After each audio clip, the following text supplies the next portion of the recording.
Good afternoon. It's 3:02. I'm Joseph Bonanno, live from the 104.5 The Zone Circus Sports at the Mid-Kentucky Downs Studios. Tennessee edge rusher Chaz Coleman has been medically disqualified and is no longer part of the Vols football team. Coleman leaves the UT program without ever playing a game and being absent from a majority of workouts. The team, however, is reportedly keeping Coleman on scholarship, which hinders his ability to go to another school in 2026. Josh Elander and Tennessee baseball have gotten several commitments today out of the transfer portal, including Cal Baptist infielder Chris Ramirez, Baylor shortstop Travis Sanders, and Wright State outfielder Andrew Duncan. U.S. Soccer has presented U.S. men's national team head coach Mauricio Pochettino with a proposal to extend a contract for a second World Cup cycle running until 2030. Conversations have been ongoing for several months, but any decisions will be made more than likely after the World Cup in 2026. For our Foundation Repair, whatever needs you need to visit USSTN.com. Breaking news at once on your home of the Titans and Vols. This is 104.5 The Zone.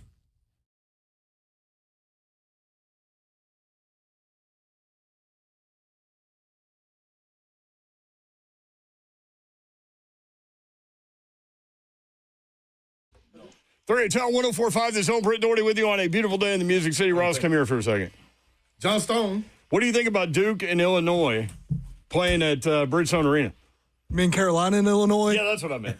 Why are you putting our citizens through that Carolina trash? We don't need to see that down here. Trash Talk Friday, baby.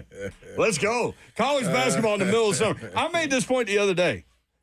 I think college basketball, it's in its best place ever. It is. More people are talking about it during the summer than I've ever experienced. Mm-hmm. That portal, man, it gives people a different – it's almost like the NFL. When the NFL starts back over, you get a different type of hope. And I'll say that just because of the Power 4 programs. I'm wondering what the mid-majors, what they do. Because they've been able to get some teams, too. Yeah. So the guys they go European. Yeah, you feel me? Oh, LSU. Like UT Martin win all that. LSU's not mid-major, but their entire roster, like when y'all dive in, like European pro players. Yeah, they got them all. Every single one of them. And they don't care. Auburn got a guy that got drafted. He didn't want to be drafted. Nope. But he got drafted. Yeah. Said, nah, I'm going to Auburn. That was one of my best games when they played against La Portière.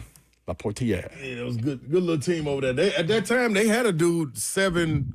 I know I got the highlights somewhere. We played against a dude over there 7'4", 7'5". I think you should put out basketball highlights like every day right now. That's you know what? Because of the feedback. You got so much feedback. Dude, I mean, on Facebook, Instagram, I should have put it on TikTok too, but dog, they were going bananas over there. So I might put another one out today. So check Slay's social media, and you'll see a little Pearl Cone highlight from a regional tournament. And Slay got taken out of the game by the coach because he had 3 fouls in the first half. Watched one play go by and then went to the scores table without even talking to the coach about it. Subbed himself in. Yep. Coach didn't even know until the game's going on. He can't do anything about it at that point. So Slay gets a rebound, goes down. I mean, on his head. Before that was even a thing. Yeah. You went up over the top of the guy. With 3 fouls, he's setting up to take a charge. And you're like, buddy, I'm not going through you. I'm going over you. Yeah. And I mean, the gym went nuts. Yeah, it was a good time. The gym was rocking. Fun times. How do you even come down from that? Like, what's the next couple of possessions like? You try to get it again. You don't come down, yo. You try to go. You try to go. Then that's where people mess up. That's where you start getting charges, running over people and everything. Things goes out of control. It's because of the fans. Like the next game, you were always good at being out of control, but in control. Like out of control. Yeah, there's a lot of that. There was a lot going on, yo. I'm telling you that right now. That next game, I'm gonna put that one out. We played Weiss Creek. Oh. At McGavick. Regional. It was for the regional championship. Do you remember who was on that Weiss Creek I'm team? sitting here looking at it right now. I know Odell Bradley right here is number 40. This is me and Odell were in the same class. Odell was a junior. Desmond Cambridge was a senior this year right here. I'm trying to think, was Terrence Van Leer on this team? I'm not sure. David Vaughn's my age, so he wasn't there. Yeah, this was, but so when we ended up playing them in the championship, the year before, they beat us 3 times in a row. Weiss Creek. Beat us in the regular season twice, beat us in the Silverton tournament. I bet they let you hear it, too. Dude, what? But. What'd you just open? The Bloom. I'm going to be jacked up on this It's show. Friday. You opened something under the table. I was like, what is that? Yeah, it's time to get to it today. Yeah. But That's some kind of like natural energy oh, drink. it's so good, dog. It Is ain't it? no sugar. You've told dog. me about that This- before. I'm telling you, this is good stuff right here, boy. Yeah, but ain't got no crash. Like, I like Celsius, but this right here, that's a little better, man. It's not like that telling 7-Up commercial back in the day. Yeah, but Whites Creek and them, they beat us, dog. My sophomore year, that's when James Stewart, Eric McFarland, Eric Joyce, all them dudes was on that team, man. They spanked us. Then in the regional championship, we ended up beating them. That was our first time beating them, getting over the hump. We ended up having to play in the sub-state. We played Marcus Maben, Oh, Lord, have mercy. I think. Yeah, I think we played Clarksville? Clarksville Northwest. Northwest, yeah. Yep, and they had to travel Gosh, and go play Trent Housel and Sean Marion. The names you just Yeah, named so off. that was their consolation prize. Y'all Listen, man, lose, where you go. Clarksville has turned out keep some some. dudes, They man. keep some, dog. They keep some. Alex Portheris was another one. Trent Housel, Sean Marion. But even dating back, what's my guy Bubba? Wells. Played at Bubba Wells. Was Isaiah Victor from? Might as well be, but he's from Hopkinsville. But it's right there across the. I mean, they might be 10-minute difference. That's where he is now. Yep. So yeah, man. But I do got some highlights from them when we played them my junior year. And when you look at this crowd, the cheerleaders. So you got the baseline and the sideline. They wrap around half of the baseline and a quarter of the sideline. The cheerleaders do right there in the corner. They're on the floor because there's nowhere for them to stand because the fans. Because the fans were there. Dog, they never stopped jumping because it's up and down the floor. The whole time. Like they were going to have a highlight, we were going to have a highlight. I remember y'all. Dude, this was, yeah. Late 90s, y'all. This was actually 97, 98. This was 97, 98.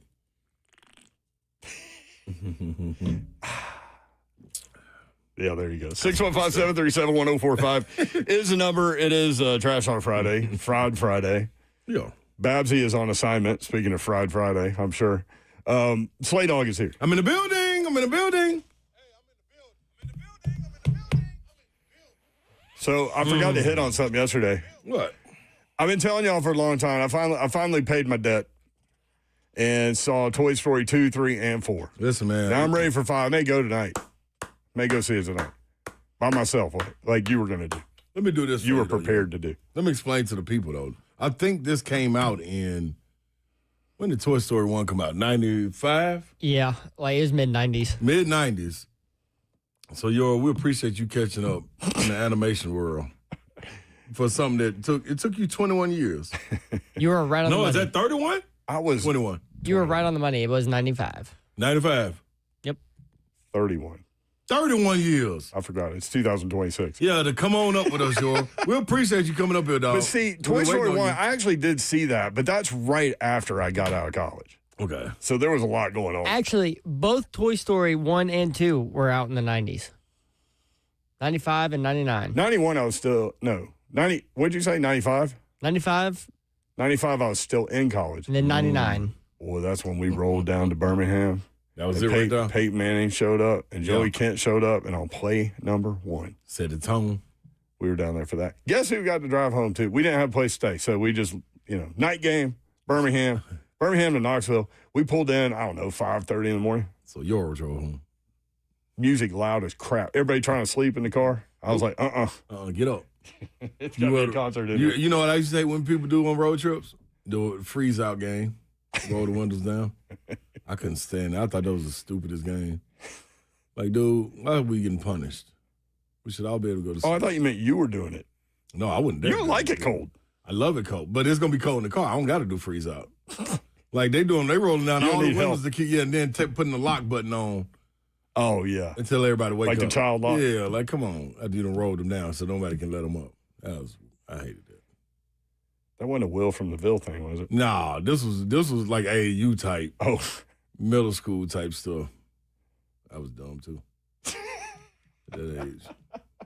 well, what I forgot to mention yesterday was one of the stars of Toy Story 4 was a character named Duke Kaboom. Mm-hmm. And he labeled himself as Canada's greatest daredevil. You brought this up yesterday. No, after the show. No, It wasn't on the air. it was on the air. Mm-mm. during the break, after the show, it wasn't on the air. I forgot. I did give you crap. It wasn't on there.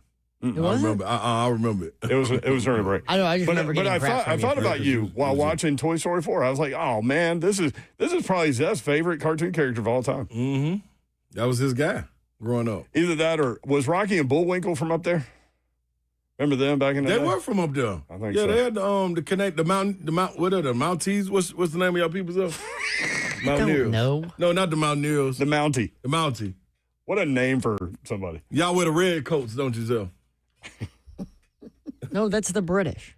Yeah, but y'all it's got red y'all coats too with the little black hats. With the police that are on the horses. I will say, I don't know why I'm going to give this information up, but I will give this information up for the sake of the show. One of my favorite TV shows is Letterkenny. Who? It's a show called Letterkenny. It actually started as a YouTube comedy show, and it moved, and I think FX actually took it over and made it into a TV show. It is a Canadian hick comedy show, and it is hilarious. 2016. Yeah. Have you ever seen the, it's a newer series called Shoresy? No. You haven't heard about Shoresy? Canadian too? It's a spinoff of Letterkenny. Really? Yeah. You might as well be speaking a I foreign had language. 12 seasons, yeah. It is 12 it seasons? is hilarious. That means it was doing it. The It was episodes hard. are short. You're 12 seasons into something? I've finished it. Jeez. That's That's man. half your age, Zeph, almost. The episodes are really short. They're like 20, 25 minutes. It is. I mean, he started. How old are you, Zeph? 25. I'm 25, just turned. See, he started at 12. No. I didn't watch it when it came out. It was like a couple years ago You know when I how people started. watch Okay, shows all now to play. Yeah, I forgot everything's on demand. But I'm telling spoiled. you, if I'm looking for a new show and I see 12 seasons, there's no way I don't care what it is. What? No, if I that heard means it about was a lot good. of people talking about it though, I might dive in. Like if I heard somebody talking about, which I still haven't done, Breaking Sopranos. Bad. Oh, Sopranos, yeah. I gotta go watch. Yeah, it. you got to watch that. Like if I heard him talking about Breaking Brad, Who's Brad? I don't Pitt, I guess. But Well, he was Breaking at the Bad, soccer game last night. Was it? Yeah. Oh. With what's his name from Fight Club. It's a somebody. beat me to it. Edward Norton Edward Norton. and Yeah, no, Brad Pitt. that's my boy. Yeah, he and Brad Pitt were watching the soccer game together. So somebody took a screenshot, put it on Twitter. It was beautiful. They go, I know what they're not talking about. Fight Club. Oh, I saw a clip. I saw a clip of him talking, and someone captioned it. Man, Edward Norton's mental health must be going down. He's sitting here talking to himself. That's pretty good too. Why they look like it? Fight Club is a wild A movie. missed Have you that seen that? Well, Oh, clearly, yeah. clearly not, because clips of he it. didn't just get the Yeah, joke no, I I just ain't know what you made. was talking about. I was like, no. I thought because I didn't. You know what? This is So- that time of year to go back and catch up on But things. this may be dumb, y'all, but I accept it. On the whatever the photo is that's advertising the movie, the cover, you know what I mean, whatever picture they put out. I thought it was dumb because it was a bar of soap, wasn't it? That said Fight Club. I thought that was dumb. So I said, I'm not watching this. movie was out there. Really? Like I still don't know what I watched. See, You gotta go read about it. is this a Quentin Tarantino movie? No, but it might as well be. I mean, it's like if Quentin Tarantino and the Coen brothers did a movie, it'd be like that. Except it wouldn't. Zach Lyons texted Dudley Do-Right was a Mountie. Yes, he was. Dudley sure was. Dudley. That's probably like Zep's great uncle or something. Zep got ties to a lot of people, man. Buster Diamond said, y'all do yourselves a favor and get into Love Island USA for some true turn your brain off TV. I heard it is so dumb you can't turn it off. Like it hooks you. Karen said it's Friday and we're going to act like it. Hell yeah, we we ain't are. acting like it. You're absolutely right, Karen. We actually do have some stuff. I mean, why we need it though? Duke We can act Kaboom. like it. Is he in Toy Story 5? Absolutely. Oh, Coming okay, through good. on his bike, man, showing out too. Him and Bo Peep are the best. That's my girl. I love Bo Peep and them. Well, Kaboom, like, he said he doesn't want to land tricks like right. He wants to crash. Yeah, yeah. Like, he wants to crash. Yeah, that's what he looking I'm for. like, that's how we were when we were kids. That's why we said Zeph and them got Duke Kaboom and we had Evil Knievel. Yeah. So Zeph, Yeah, but y'all- Evil Knievel was, like, real and tried to go over the Grand Canyon. exactly. To them, Duke Kaboom was probably real. I'm sure. Trish from Ohio, Mayor, you had other things on your mind than Toy Story back in the day. Probably true. I don't know what we were doing. I was living in a house with six guys and 2 girls Oh, we definitely would have watched it. on Woodmont Boulevard. On Woodmont. Yeah. They got a keg one time because we were having people over the weekend. One time. Well, I went to turn it back in. He goes, it's only like $30 to fill it up. I'm like, fill it up. Yeah. We had a keg on the porch nonstop. That's dope. That's living right porch. there. That's living. LIVIN. Ooh, we just got some good information. What's the info? I'd like to formally extend you an invitation to once again broadcast live from the Army Navy Radio Row. How about that? Yeah, buddy. I saw that today, and I forgot that it's in New York this year. Yeah, I thought it was back in Philly. But yeah, December 12th. It's Going down. 25 years from 9/11. Radio. Ooh, That's what it is. that's dope. Remember they went to New York for the 20 year, and we were on the USS, I forget. I remember that. Yeah. Yeah, it took us a minute. We to were get on our an Uber. aircraft carrier. You're in the What are we Toy Story. doing? Animation. That's what we're doing. Look, then they're going to put at the bottom, please let us know if you'd like to return and if you have any questions. Should I write back, duh? Duh, Jimmy, you know it. I'm glad we have such a good relationship with this guy that you can just respond with duh. Because that's what I'm writing. Vandy Man AD2, Zeph's True Canadian Nature is coming out. Shouldn't have doubted you, Big Slay. Man, I've been telling y'all. I told you. And then if you just sit back and watch, you'll see it even more. Like his accent will change and everything. You got to Okay. pay attention. No. Bustin' Diamond said that soap is very important in that movie. Is it? Yeah. The shower. You should watch it. I might. You got to pay attention, though. Can't be doing other stuff. I might make it on the porch one day. You can watch the show live, YouTube, Facebook Live, Twitter, and Twitch. Push, please. Today is National Coconut Day. Boy, you don't want to be coconuts. I got 3 more. Today is also Beautician's Day. Oh, man, shout out to all the beauticians out there, man. Yeah. Y'all hold it down, dude. You got deep love for a manicure pedicure. Come on, man. You know that, like, we give a lot of love to, like, the barbershops and everything, but the beauty shops, too. Even though y'all gossip is a little bit I was going to say, extreme. what kind of discussions are going on? Yeah, in the beauty? theirs is extreme. See, at least ours, we're going to get to arguing over sports and stuff like that. Every now and then you can get cultural bias conversations in there or something like that. But in the beauty shop, man, I don't want to be a fly on y'all wall. You know, sometimes you be like, I don't even think you can walk in there. Like, if you walk in there, they'll completely stop talking. Yeah. Yeah, no. At least when you walk in the barbershop, everybody like, oh, man, what's up, man? Oh, you might get joked on a little bit, but at some point, you can just blend right into the conversation. I don't know about the beauty shop. Beauty shop, boy, you got to be careful. Y'all messy in there, too. I love y'all, though. Y'all messy. Just saying, but salute to y'all. Got any more on the beautician? Nah, that'll do it. Today is also National Barcode Day. Why does a barcode have a day? Yeah, like, Because it's made up. see, that, you know what? And that steals from the credibility of them, though, man. Of the National Day. Yeah, so you start wondering, like, what we doing? Here's the best one. It better make up for barcode. Oh, it makes up for everything. Okay. Today is National Chocolate Pudding Day. Listen, man, shout out to all the old folks' homes and the retirement homes, rehab centers out there, man. Hospitals.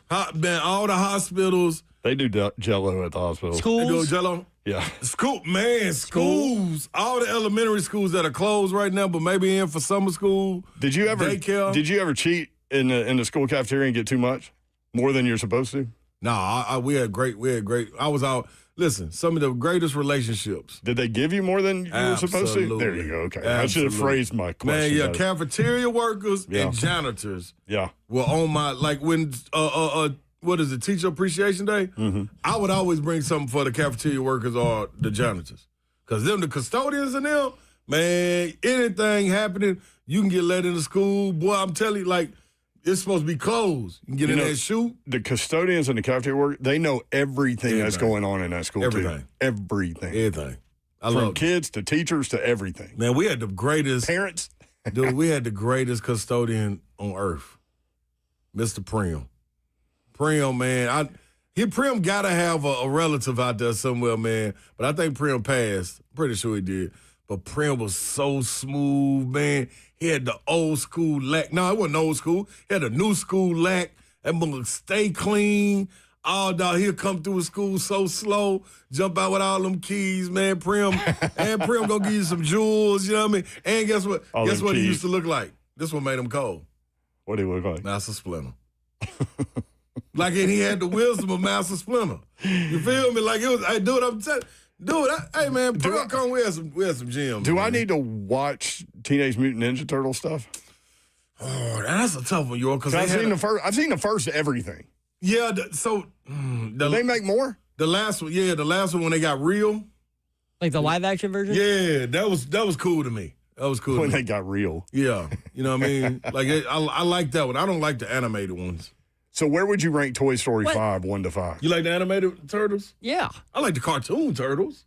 Okay, hold on. When Not you the say animated in the movies, though. You're talking about that live action stuff, I think. That's what I like. What do you mean by animated and cartoon? You're Animated like Pixar and like a real cartoon you're going to watch. I like the live ones, like where April O'Neil is real, Michelangelo is beefed up like a turtle. it's live action. It's real Yeah, like you people. can really touch them. But you just said you also like the cartoon ones. Yeah, but on TV. Like when I'm little. When I was little. I'm following you now. Yeah, don't take me to the movies and cartoons see to no you cartoon. are TV. There you go. Animated, it's still cartoon, but it's movie. Yeah. Then live action is where you can touch. That's when it's on. That's when it's what's on. her name? April O'Neil. April O'Neil now. Yeah. Yeah. Mhm. You can touch her. That's what he wanted to do.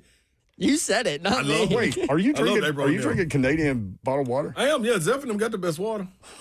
When it comes to spring water, they mountains and stuff.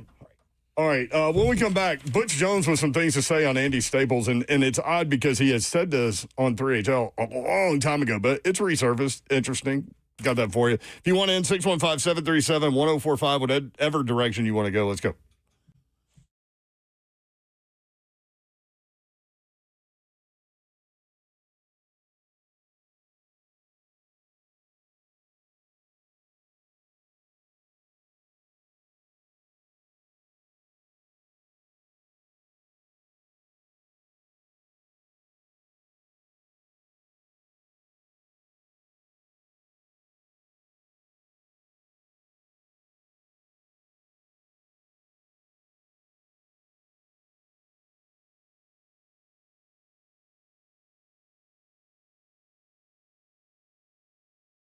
Listen here, good people. Go into the heart of Nashville and stop by Mid-10 Ford. Right there at 1319 Foster Avenue. You passed it a millions of times, but you probably just think they service Ford trucks.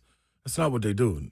They retail. They dive into it. They sell also. You can get in there, man. Go find exactly what you're looking for. Trust and believe. You know I'm not going to get behind anything that I don't believe in.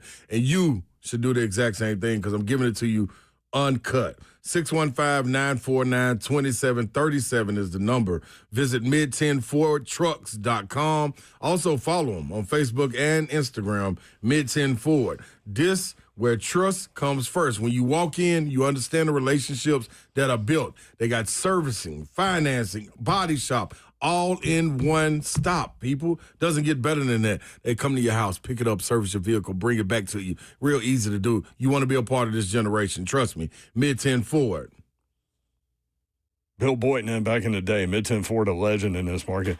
eSpaces.com. Are you a startup, an entrepreneur, or growing a small business? Finding the right workspace should not mean settling for a noisy cookie-cutter co-working space. Your business deserves better. You deserve better. Welcome to eSpaces. They're not just another shared desk. They are your premier professional office solution, whether you're a solo entrepreneur or a team of 20. They are dedicated to helping you find the perfect fit for your business to thrive. But what truly sets them apart, eSpaces is proudly locally owned and operated. John Pirtle and his crew do a great job. eSpaces.com. Book your tour today. That's eSpaces.com. They have private offices, team suites, meeting rooms that are fully equipped, 24/7 access, flexible terms. Beautiful professional spaces that are move-in ready. Whether you're scaling up or just getting started, eSpaces provides flexibility without compromise. Want to check them out? Tours available now. Visit eSpaces.com. 15 locations in Middle Tennessee, one near you. eSpaces.com. The Guaranteed Offer is the simplest, least stressful way to sell your home. You go to our website, you fill out a quick form, we set an appointment, we bring you an all-cash offer. Literally, there's no lockbox on the front of your house. There's no showings. We pay all cash. We close in as little as 21 days, stress-free. We've helped thousands of homeowners just like you sell your home the hassle-free way with a guaranteed offer from Mark Spain Real Estate.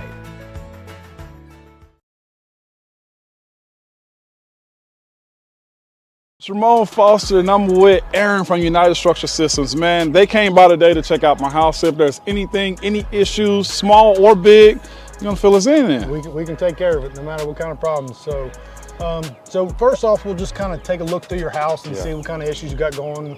You know, cracks in the brick, cracks in the drywall, weird spots in the floor, doors sticking, windows not opening properly. Once we identify those areas, we're going to do a thorough inspection around the outside, make sure there's no issues going on with that. And then once we look over it, we'll talk about what's going on, and hopefully we ain't got no issues, and then we'll go from there. Let's go. Let's go.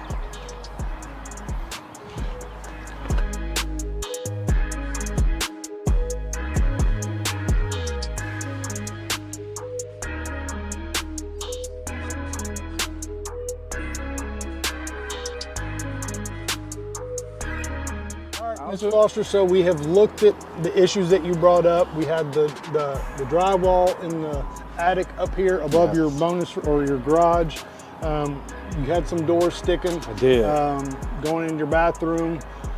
So we've inspected all that. We don't see any major structural concerns. So you're going to be one of our lucky good news customers today. There is some minor deflection there. That's not an uncommon thing. As any house is built, it's its biggest and its strongest the day that it's born. Right? And from that point, it just gets older, just like us. We ain't hopping up out of bed, taking off down the hallway, running upstairs anymore. Not protecting quarterbacks anymore. No. Opening up late. We're done. Your guard ain't there no more. Okay, so. I got you. So it just happens. It gets a little older and it starts to deflect. Now, there are some things we can do to kind of help adjust those doors, mainly adjusting in the door, which we don't necessarily do, and maybe doing some light shimming in the crawl space down there to address those sticking doors. But for now, no major issues there. We did talk about the grading in the back and some issues that we can take care of back there for you. But that's pretty much up in a nutshell. No big issues and you're good to go. So.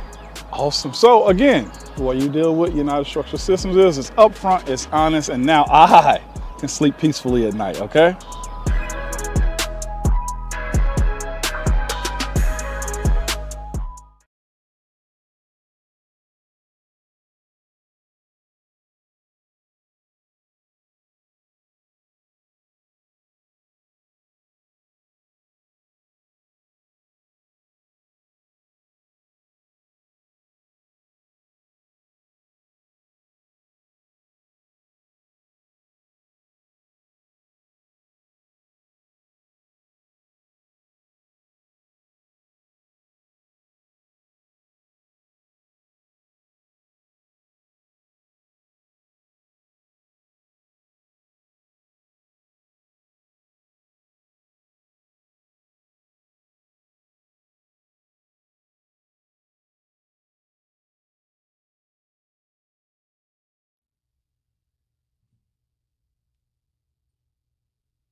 HL 104.5 The Zone, Sweet Child of Mine. Nobody did this at karaoke night. I was kind of surprised.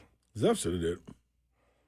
I could not pull this off. I really thought you would sing Shania Twain or something. You Me? know? Yeah, Bryan Adams. Oh, why? Canadian? Yeah. Ha, very funny. 615-737-1045. Butch Jones was on on3.com with Andy Staples and those guys, and he's got some stuff talking about his days at Tennessee. He also explains brick by brick, which he had done before on 3HL a long time ago. I'm not going to spoil it again, but I'll add a little detail when we play that cut. But first, when you call, we go to you. All over the board today. 615-737-1045. Davis is in Florida. Davis, what up? It's David, actually. Hey, David. Sorry, man. My bad, David. It's no problem. Okay.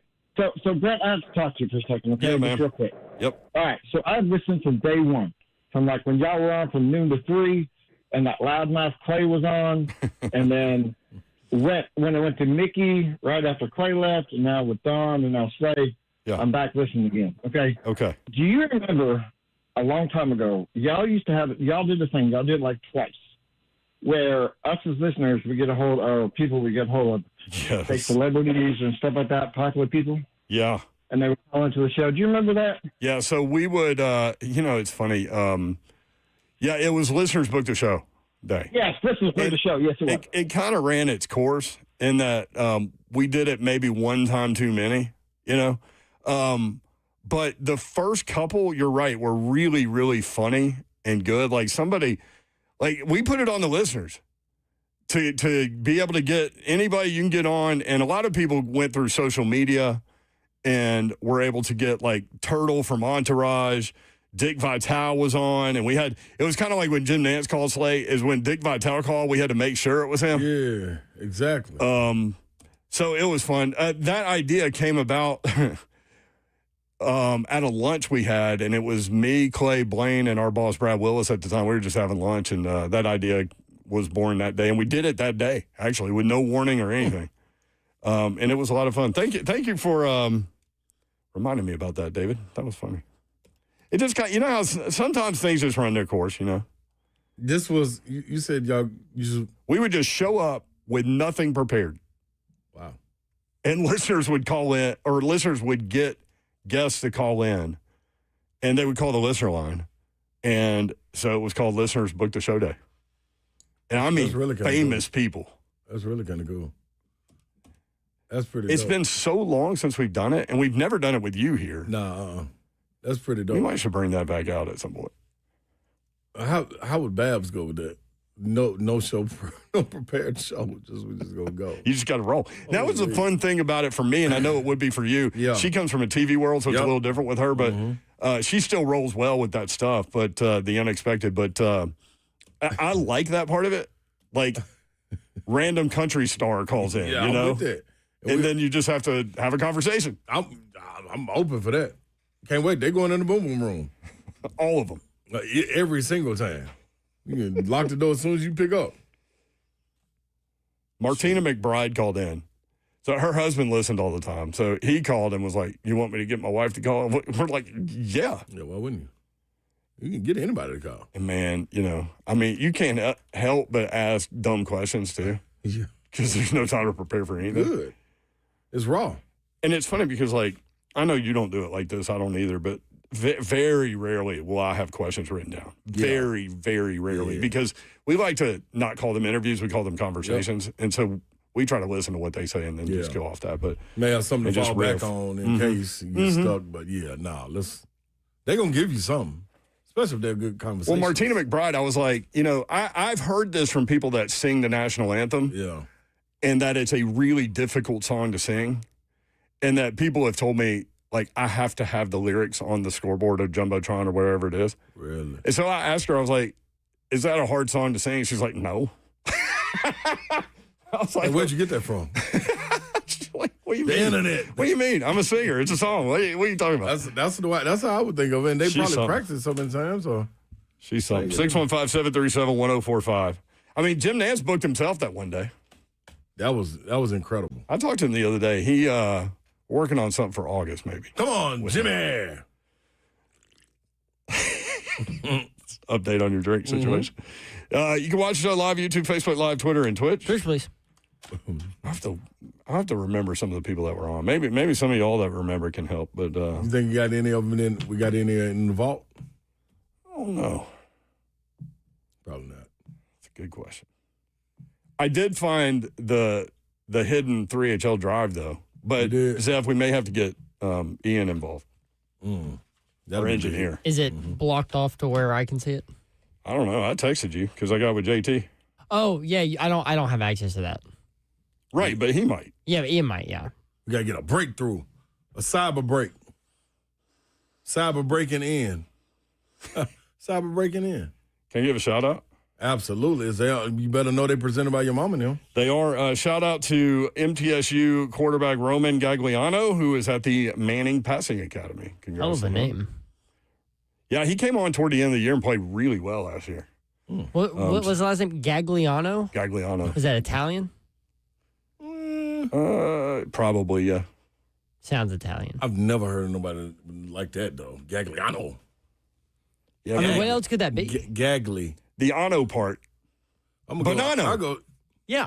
Yeah, that's Gaggly different. banano. Yeah, no. This the gaggly. That ain't like. You want the Yeah. top? Gagliano is a Italian name. I mean, it sounds Well, nothing who'd but you Italian. find that from? Tommy Gagliano, an Italian-born American mobster.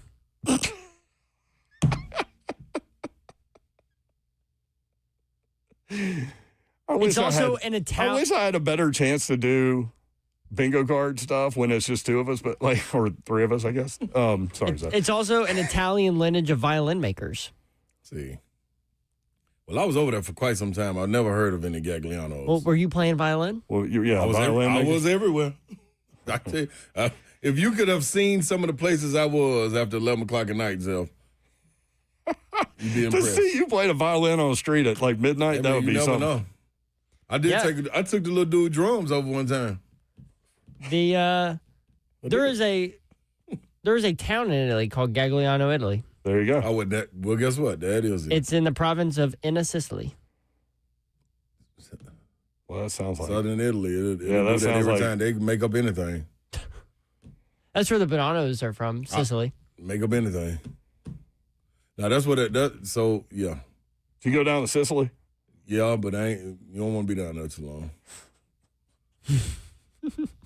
Like it belongs to them. Like that's like you feel out of bounds. Like if you're not an Italian, Like if you go to a sporting event, you're not supposed to be on the field. Nah, you cool. Take me on back up just a little bit more north, which would be a little bit more south.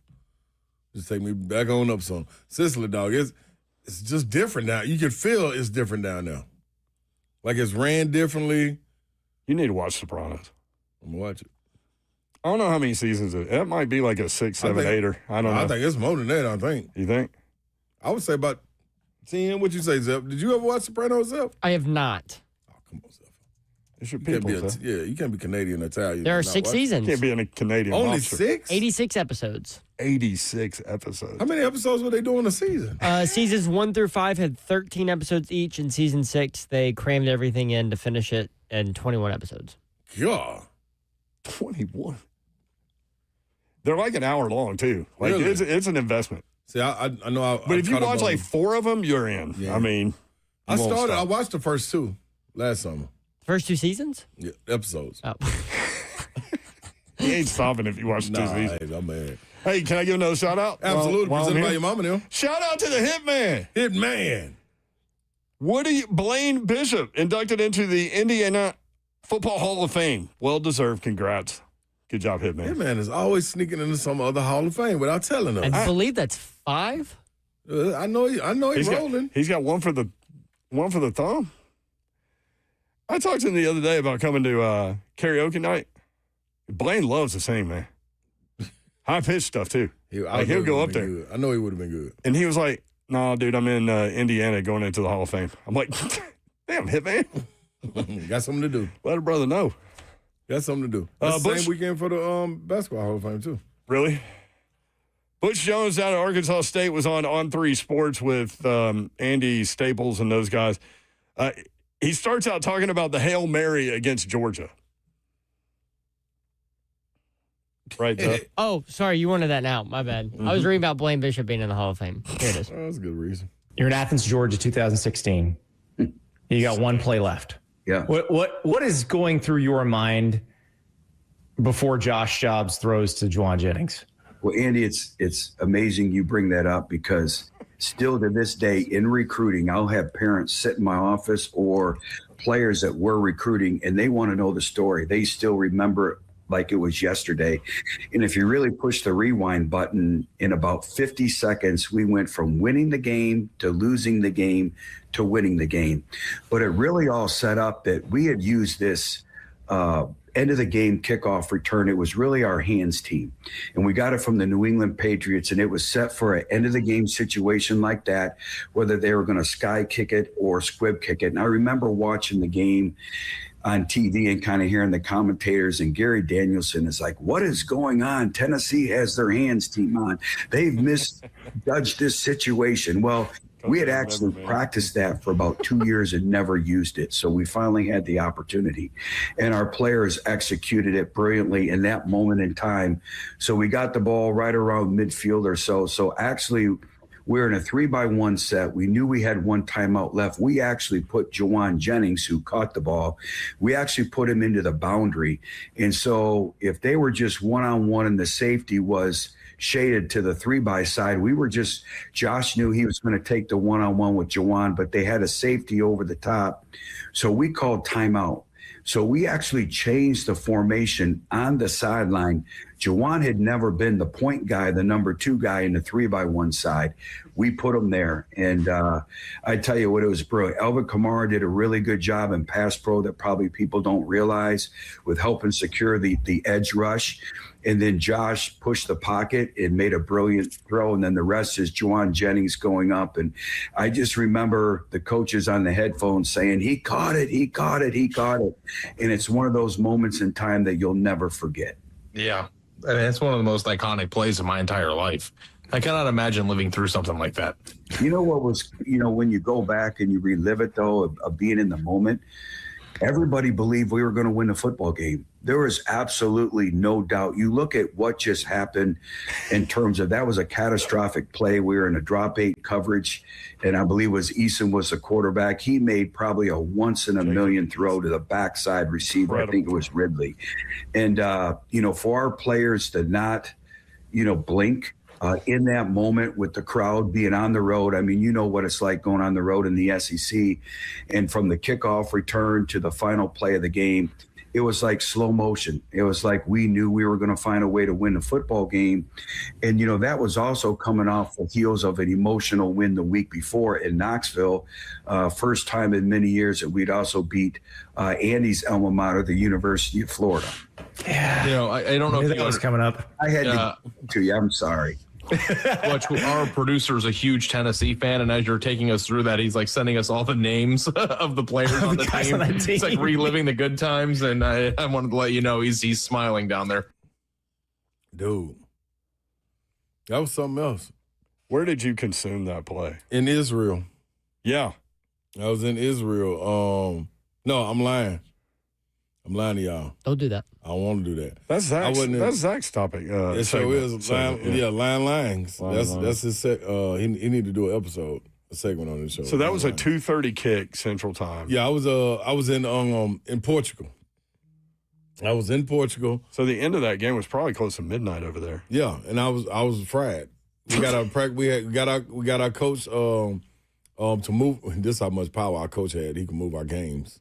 He moved that game up. The game to watch the Tennessee Georgia practice. game? You said an entire game. Yeah, but he moved the game up. Hey, man, reschedule. Let's play earlier. Plus, our soccer team was pretty big, Benfica, so they moved the game up so the people could come to our game and then go to the soccer game, which, I mean, that's cool. I got a football game to go watch, so a real one. So I remember I'm sitting over at Joby Thomas' house, man. His wife cooked, Mary Kay.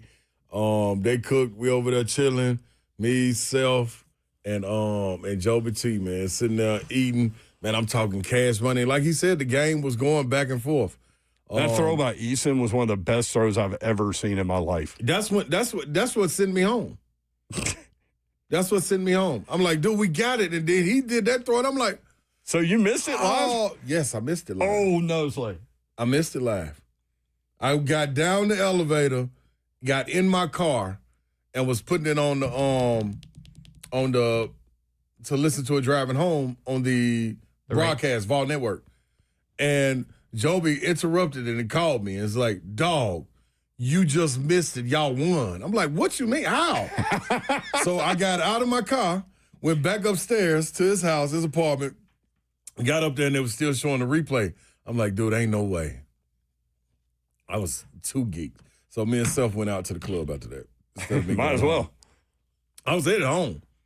I wasn't going out. But then after that, I went and celebrated, man. I wonder to y'all listening, like, is there a story like that you have, like Slay's got, where I missed it live, where you left early, turned it off, and then your team won miraculously? Like, is there a moment like that? I've got one. I've told the story a million times. I didn't see the Music City Miracle live. And I was at Nissan Stadium. Yeah, that's wild. I heard it.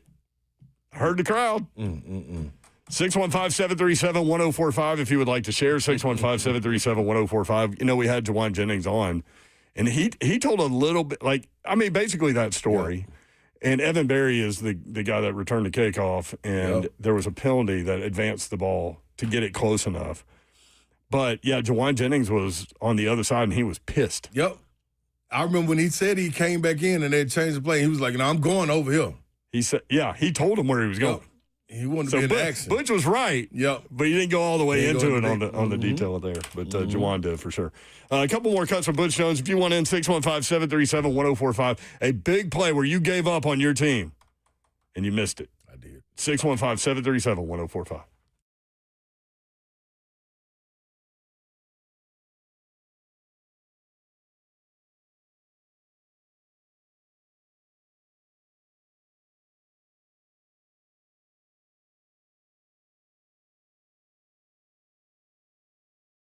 United Structural Systems, USSTN.com, introducing 24 months, no interest financing options. Good now through the end of June, which is coming up. So go ahead and check them out, USSTN.com. We've had a ton of rain. We will continue to have a ton of rain. We can look at USSTN.com and identify what they can do. They can reroute your water away from basements, crawl spaces, your home with their interior drain systems and sump pumps with battery backups. When the ground swells from being oversaturated with all this water, it creates additional pressure on your foundation, many times leading to cracks. So not only is waterproofing important right now, but so is the inspection of your foundation for any additional damage that the water may have caused. This pressure is known as hydrostatic pressure. If you've seen horizontal cracks in your basement walls, maybe some bowing inward, this is typically due to unwanted pressure caused by the swelling soils on the other side. USS has several solutions for this, and they can identify all of these things and check your foundation. Foundation repair, nothing to wait on, and now you don't have to. They're offering 24 months with no interest until the end of June, so fix it now and pay later. USSTN.com.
Welcome back in to 3HL right here on 104.5 The Zone on this Good Friday. Got the phone lines wide open for you to help us join us You may have a game that you went to, man, that you didn't get to finish. You gave up on your team and then found out they won when you got home, on the ride home, or from your friends calling you. Whenever it was, man, whatever time it was, high school, middle school, college, pro, whatever it is. Dial in with a 615-737-1045. We want to hear from you throughout the entire show. We had Butch Jones talking about the Hail Mary against Georgia, and I did not know that you missed that live. Yeah. Because the Easton touchdown sent me on my way. He threw that ball so far. Yeah, that sent me on my way. On a dot. Yep. You weren't the only one, I guarantee you. No. Zeph, what were you doing? Is that the last time Tennessee beat Georgia? Yes. Yeah. It is. At Georgia? No, general. straight up. Period. What was that, 16? What was that, 14? 15? Long time ago. It's been 10, I think it's 10 straight. Huh. 10 straight for What Georgia. were you doing? My dad and I were watching it in our living room. And once Georgia scored, there with, what was it, like 20 seconds left? Something like that. I was like laying on the floor, just devastated. I didn't leave. I didn't turn it off. I did continue to watch it. And then So you were like 15 at this time. yeah, would have been 15. And then when they when they threw the Hail Mary and Jennings caught it, I like ripped my shirt off and sprinted outside into our backyard, just screaming my head off because I couldn't believe what I just saw. So I did get to see I it. cannot believe what I just saw. Unfortunately for Slay, you missed Yeah, they've won something spectacular. They won 9 in a row. Georgia. 9. That's what it is. We had a great, I felt I had a personal connection with this group, too, because I was in class with, this is when I was going back to school in the summer. So me and Juwan Jennings had class together. Me and Alvin Kamara had a class together in the summer. And everybody was cool, you know what I'm saying? And then this was when Juwan had really just worked his way back onto the team. You know, so this was That was one of the wilder moments of 3HL history is that we had, who was the interim coach? Brady Hoke was the interim coach. And we had him on, and we were at Scoreboard, and it was the last segment of the show. So we had to go. Mm-hmm. Because listen, I know if you pay attention, because a lot of y'all do, like you know what our break times are supposed to be. We've run through them. But that last one, you can't really miss that one. Really go. Yeah. And especially top of the hour, you can't miss. But anyway, so we're getting him on. It was the last answer, and I asked him about Juwan Jennings because there were rumors that things were going on, like what's going on with Juwan, and he goes, well, he is no longer a member of our football team. And that's how the news got out. Like, he just said it on our show. And so then we were like, well, gonna need a couple of follow-ups here. Like, me and Mickey and Dawn looked at each other like, did he just say that? Mm-hmm. Brady Hoke was a character, too, because when they got the Freedom of Information stuff going and they got to his emails, he writes emails in all caps like he's screaming at everybody. Yes. Happy Wednesday! Yeah, letting everybody know. I'll be in at 8. Brady Hoke. Let them know. That dude. 615-737-1045. Tyler in Gordonsville. Tyler, what's up?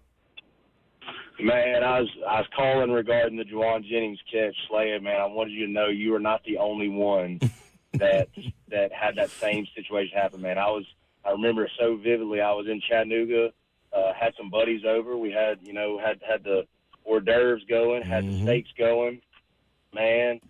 And I cut it off. We cut it off after they scored, after they threw that ball to Ridley. Yeah. And man, vibes were down.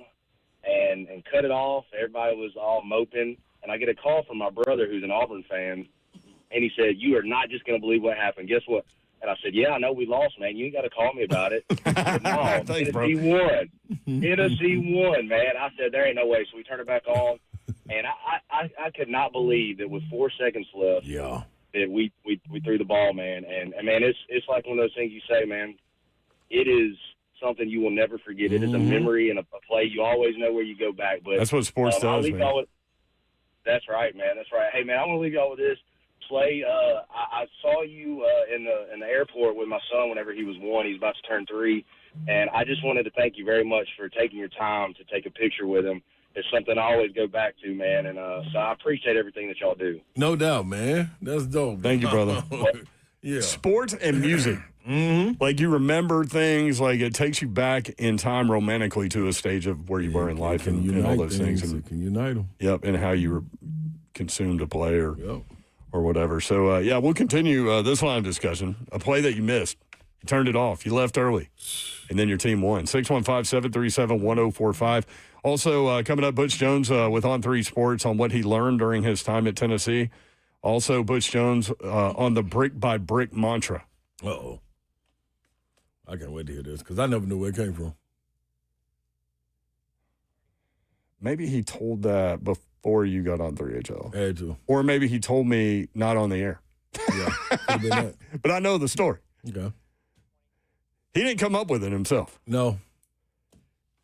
Took it for someone? Somebody gave it to him. Somebody gave it to him. Oh, boy. Man. It's ingrained in our minds. Also coming up, Tom Crean at 420. Stay tuned for that World Cup update coming up. More 3HL next on 104.5 The Zone.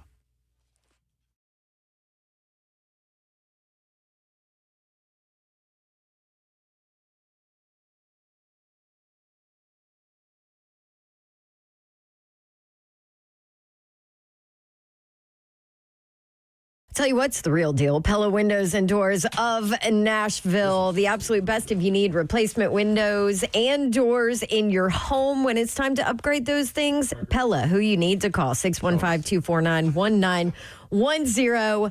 And they allow me to give you a Dawn deal for the month of June, all month long. No payments, no interest for 24 months. And free Pella certified installations. Easy to get a hold of them, easy to get Pellified. All you have to do is schedule a free consultation. Check out the Dawn deal. Just tell them you heard about it from Dawn, and they'll automatically apply that to your account. And do it all online, PellaNashville.com.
3HL 104.5, The Zone. Brent Doherty with you on a beautiful day in the Music City. Happy Friday. You did it. Made it to the weekend. Here we are, ready to rock and roll Friday. Yeah, boy, get Friday. You can try us on Friday. You can go anywhere you want. We will go with you. Why not? Today. As we go through the whitewater rafting adventure that is 3HL. Until 6 o'clock on 104.5 The Zone. Coming up, Tom Crean, former basketball coach, college basketball coach, Final Four with Marquette. That Dwayne Wade team, man. He put up like 30 and beat Kentucky in the NCAA tournament. Yeah, handily. Crazy how good that dude was. Analyst for ESPN also does a great job. So we'll talk college basketball. We'll talk NBA draft and players. Flipping rosters. Rick Barnes just kind of let it out the other day that Tennessee's got another roster spot. I don't know what he's going to do with it or why he put that out there, but I wonder how it affects this 5-for-5 thing. Right, Like which we guys that definitely didn't need to get talk drafted. about. Yeah. So I don't have a clue about it. I think that'd be something good to ask Coach Crean. Maybe he's. I just want y'all to know, man, how invested this brother is on the game. Like I guarantee he's watching film. He was at Western Kentucky with Ralph Willard's on Ralph Willard's staff, and that's where he met his wife. Yeah, the Harbaugh sister. Yeah, dude, this is just it's wild. Like he makes me be like, dude, I ain't doing enough. Like I hate when he get to posting and it's like he's watching film right. Like I'm like, on what, Coach? Can I give a shout out? Absolutely. Or presented by it's about Uncle now. No, it's your mama now. Yeah. Okay. Shout out to Mountain Dew.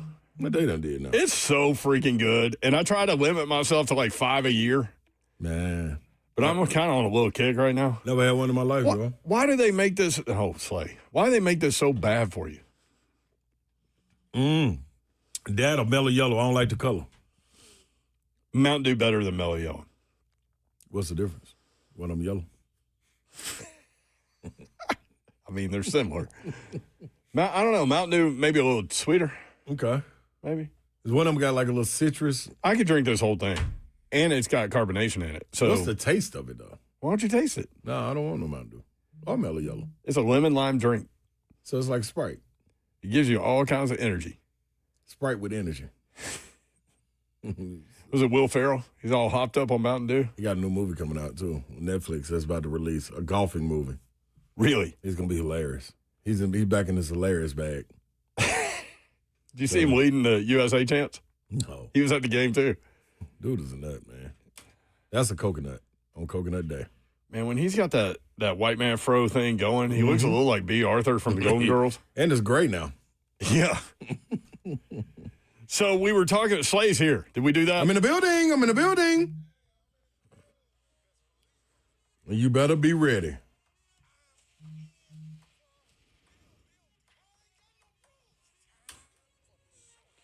Reese and Laura say, go Hilltoppers Mayor. I got you. I hear you. More of an MTSU guy now, but I hear you. 615-737-1045. If you want to watch the show live, YouTube, Facebook Live, Twitter, and Twitch. Twitch, please. We stumbled onto a little thing. I didn't know that Slay had missed the Hail Mary against Georgia for Tennessee. So he told that story that he left after Eason threw the touchdown. And couldn't wait to get, like, that's one thing I'll give our coaches credit overseas. Like, they knew we love college football, especially in the latter part of my career, man. Being able to say, all right, man, we'll move practice up or move practice back or move shoot around just so we can get done. Yeah, so appreciate y'all. So curious, y'all hanging out with us this afternoon. Number one, thank you. Number two, do you have a moment you missed where you left early, you turned the game off early, and then your team pulled off the win and you were shocked to find that out? 615-737-1045. Do you have one, Seth? I don't think I do. So you stayed to the end of every game yourself? Well, if I did leave early, my team didn't come back and win. It was safely in the bag. Yeah. I was always At least nervous. not one I can remember of. Because I would go to Tennessee football games. My grandparents had season tickets. They had them for 40 years in Knoxville, and they sat Section S. And then they had a third seat, like in another part of the stadium, where I would sit by myself at like 12 years old. Wow. I'd roll up there with them.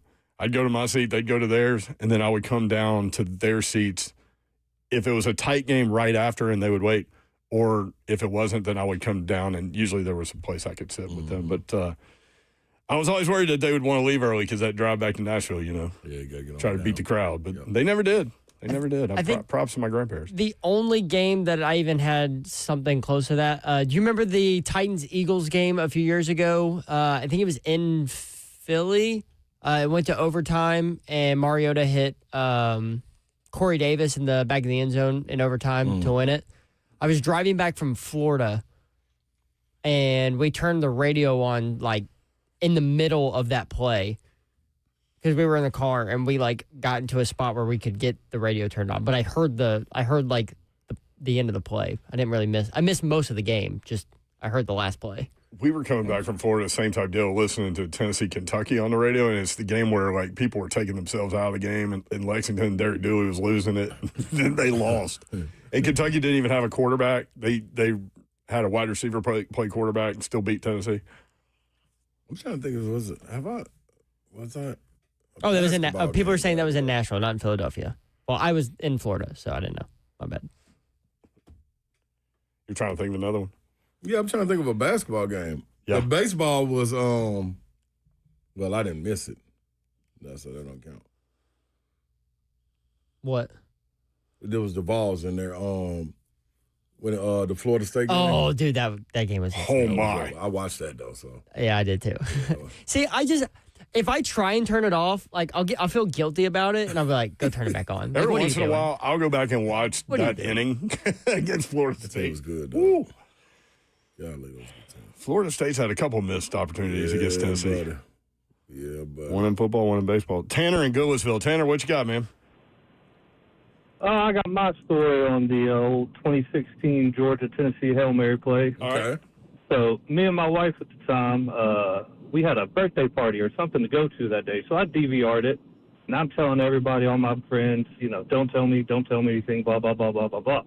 So we get home about 12 o'clock that night, and they go to bed, and I'm like, well, I'm going to stay up and watch this game. And so I pull up my DVR and turn on the TV. Sports Center's on, but whatever. Turn on the DVR, and right at the bottom of the screen, I see Jacob Eason go-ahead touchdown pass with like 10 seconds left.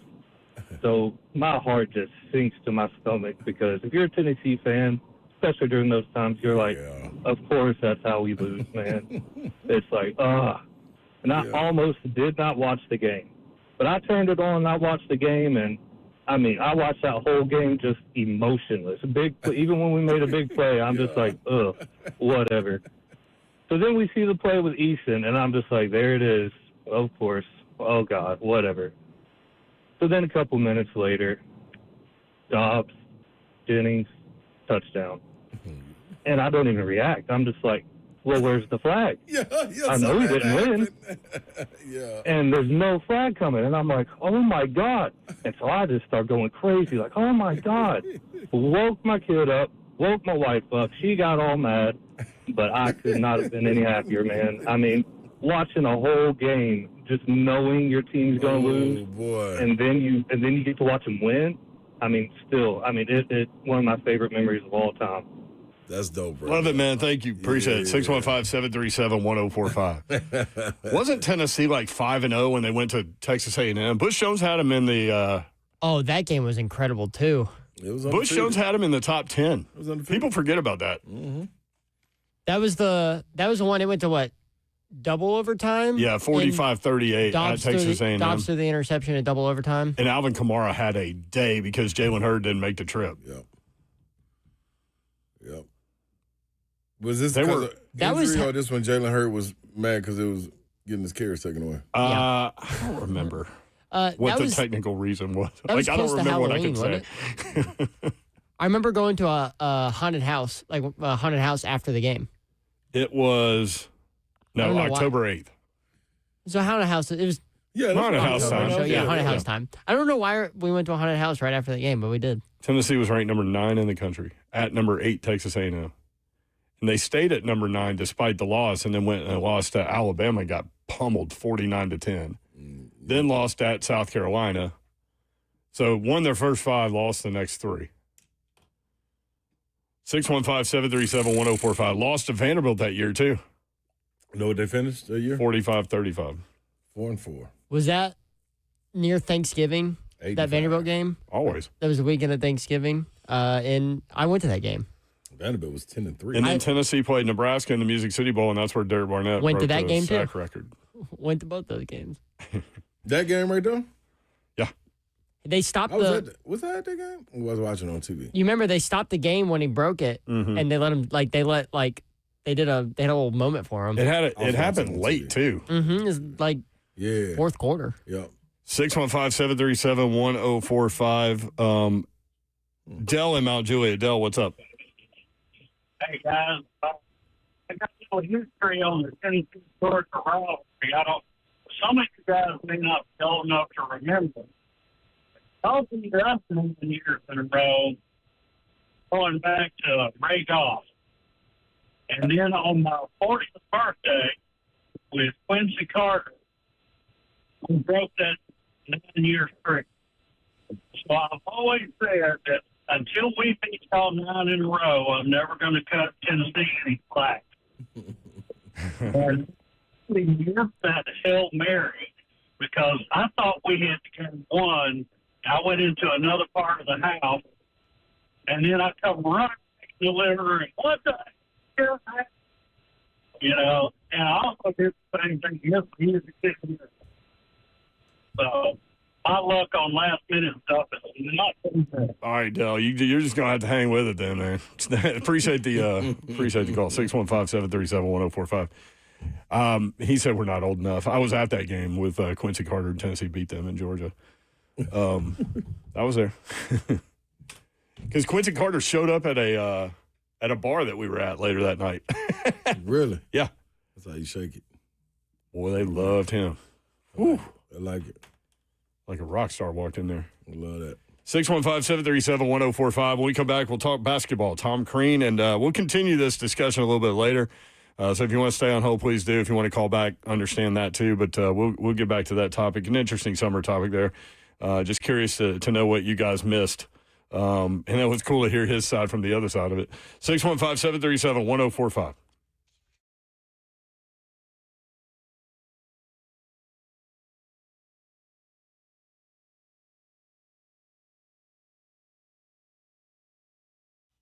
What's up, y'all? Got an opportunity for you.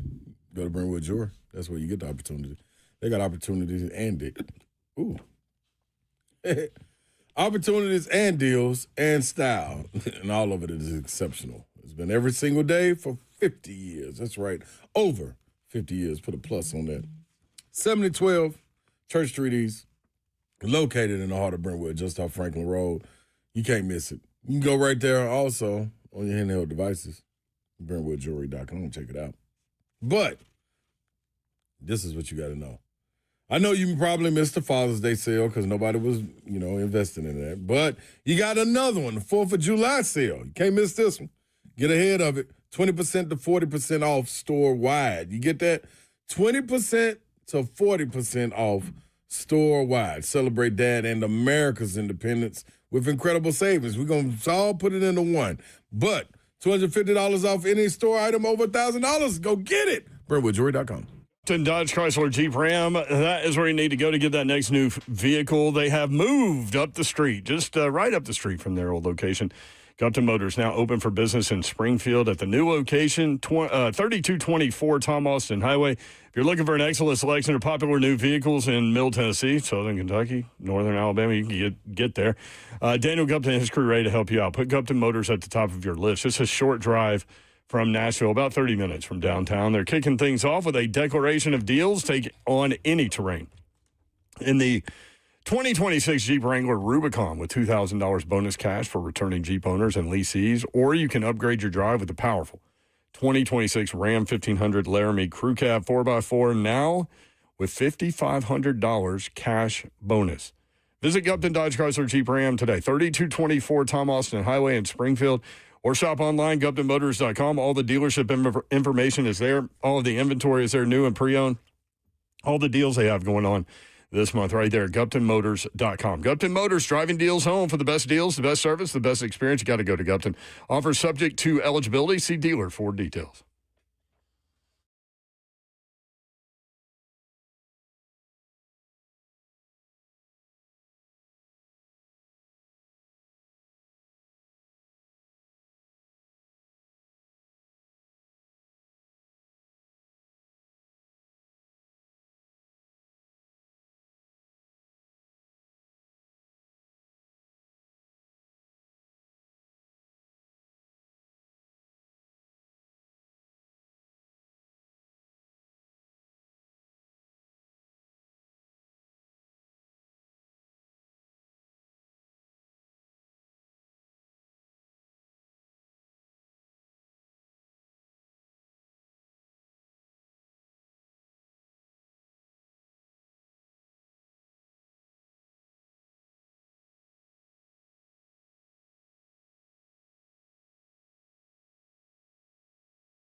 Any rhyme or reason for this?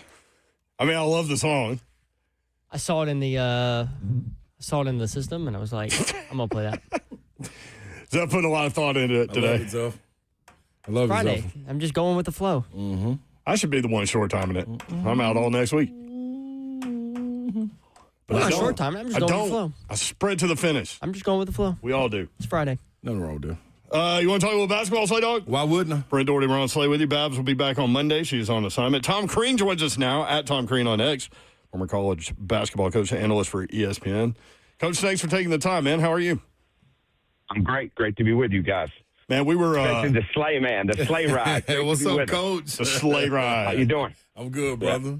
Appreciate you jumping on with us, man. We were talking earlier absolutely. about that Final Four team that you had with Dwayne Wade. And I remember I was in Gatlinburg, of all places, watching you guys beat Kentucky, and Dwayne Wade just did any and everything that day. I just could not believe what I was watching. And it didn't start out well. I mean, we called time out early. We were getting hurt.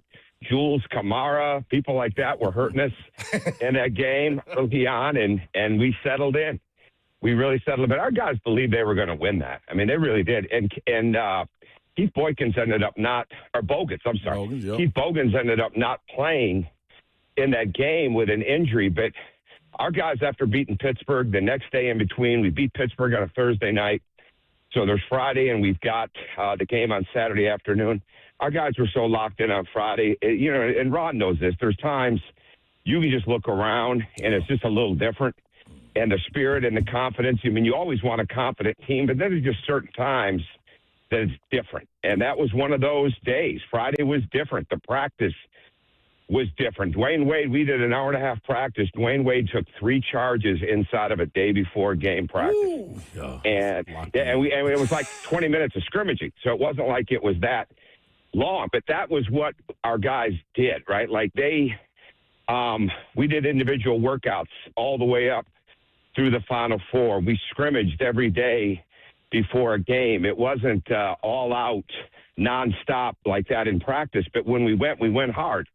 And there was walkthrough time, and then there was go hard time. And our guys, they'd have thought there was something wrong with me if we didn't practice that way going into that game. And it was fantastic, man. We got it rolling in there, and our guys, the basket looked like an ocean, and our guys just turned it up. It was a phenomenal win, and it wouldn't have happened without all the things that Dwayne Wade did in that game. And then Robert Jackson was another one that was a huge part, who Ron played against at Mississippi State. He had 24 and 16 in that game. Yeah, and so a monster. Fantastic game. So funny. Coaches remember everything. Dude, you're every right, detail. man. Yeah, Dwayne Wade. For those Everything. for those that don't know, Dwayne Wade, 29 points, 11 assists, 11 rebounds in that game in 35 minutes. I don't even know how many blocks he I had. thought everybody knew that. I thought everybody knew about the triple-double, even all these years later. And that was and to put it in context for people, especially in this region, that was the Kentucky team that ripped through the SEC, went undefeated. When I say rolling, they were rolling. I mean, it was Keith different, Bogans, boy. Chuck Hayes, Gerald Fitch, Eric Daniels, Cliff Hawkins, Jules Kamara. Yeah. As a Man, bouquet you was sound on like that a team. fan. You sound like a Kentucky fan. Here's the other thing about that team. That team, you're so right, Ron. 26-game winning streak, and inside those 26 games, they had been behind a total of 11 seconds. Yep. And which means they probably got outscored 2-0 at some point to start a game. I mean, it was just incredible what Tubby Smith did with that team. I think at Tennessee we had them down by 4 at some point, and then they went crazy. Is that what it was? That was the 11 seconds. I like to take credit for some of them seconds, Coach. Yeah. NBA draft just went, and not a lot of surprises, Coach, at the front end. But I'm curious to get your take on a couple. Are there a couple of guys that really stand out to you that you think are going to be superstars at the next level? I think there's quite a few opportunities, but I think it's like most things, and this draft is no different. There's all the talent, there's all the upside, but now you got to get into the right mindset and the culture's got to be right that you're around, which means the young guys work, they're in the gym, there's good veterans that you can count on. You don't have to be their best friend, but they've got to look after you, and you've got to respect them. But I think so much of this right now, and Ron knows this well, not all these teams are created equal when it comes to development. And every NBA team wants to win. They win. They're worth a ton of money. But you've got to have a coaching staff that's hands-on with these young guys, because now you've got to build into the weaknesses. Nobody's been working on I shouldn't say that. Probably 80% of these guys have been not working on weaknesses leading up to the draft, because everything is about putting your best foot forward when you get in the workout, being in shape, getting your agility time down, all those type of things. And now it's time to get the truth again. And now it's time. And if you don't have people that can not only show them what the truth is, show them how to get better, but then see them through it, then it gets harder, because summer league is one thing, but summer league is not even close to what it's going to be like when they get into the season of that level of competition. So every day matters, really, from Thursday on, right? Because the first rounders went Tuesday, the second rounders Wednesday. So yesterday and today, man, this is your job now. And the job is, it's about getting in that gym and really, really getting after the things that you've got to get better at that are going to put you on the floor. Absolutely, Coach. When you look at these guys, like the fan, when you can maybe take the coaching hat off or the analyst hat off and look at it from the fan perspective, and what you see, because from Summer League, when you get the guys like A.J. DeMonsa, Darren Peterson, Cam Boozer, the list goes on, and what they do in Summer League, a lot of people as fans see it and say, wow, they were just dominating, and they forget the next level where the veteran pros and the guys that are acclimated are already waiting, and the fans looking like, oh, man, we expected him to go in there and do the same thing he did in Summer League. To your point, it's a different ball game when you're playing with your guys, your peers that you came up with, and trying to get acclimated into a professional setting where guys know what it is already and already are comfortable in that spot. Oh, absolutely. I mean, there's no question about it. I mean, that's one of the reasons the guys, a lot of times at the high end, they don't always want to work out against other people, because you get a second rounder in there, you get a guy trying to take your spot even in the draft workouts, and I mean, they go after you, right? Yes. And agents are smart. They don't want that to happen. What kind of happens in the summer league? Yep. It's going to be about you. It's going to be about the position they want you to be in, especially if you're a first rounder, even possibly a second rounder. It's going to be about the second-year guy that they're trying to build back up. And so everything gets run around them. And you get into the wrong situation and somebody starts to climb up into you and it becomes a problem. And everybody says, well, that's growth. Well, that's why they stop so many times. These best players only play 2 or 3 games. Yep. Summer league, right? It's get their feet wet, so to speak, play some positions. Man, now you start getting into the X Games and into the NBA, and all of a sudden people are trying to embarrass you. They're trying to take your minutes. They're trying to show why they've been in the league for 6 years and haven't made in 6 years what you're getting ready to make in 6 months. Yep. So like all of a sudden, and it doesn't happen very often, but you get a guy with a G League want to be a survivor mindset. It changes quickly. So that's why the summer is so important, that these guys get better and get an idea of what's coming, and get rid of all the low impact workouts, get rid of all the nonsense, the laughing, the joking when you're going through shooting, and get into it. And it drives me nuts when I see that stuff, because that's not reality. That is not. There's a time and place for a low impact workout. It can't dominate what you do. Yeah. And I think that's the hunger. That's how our guys were always raised. That's how Ron was raised. That's basketball. Because when you get into the live bullets, man, they're trying to embarrass you. And that's where the fans see one thing, and then all of a sudden that person wasn't ready. Like, here's the number one thing. Guards are not ready for pressure that comes, especially with trapping. Right. And if there's a weakness offensively of this class, to me, okay, it's passing the ball. It's passing the ball sometimes fundamentally by standing too straight up, not pass faking, not making passes around, not having the right accuracy, trying things that aren't there.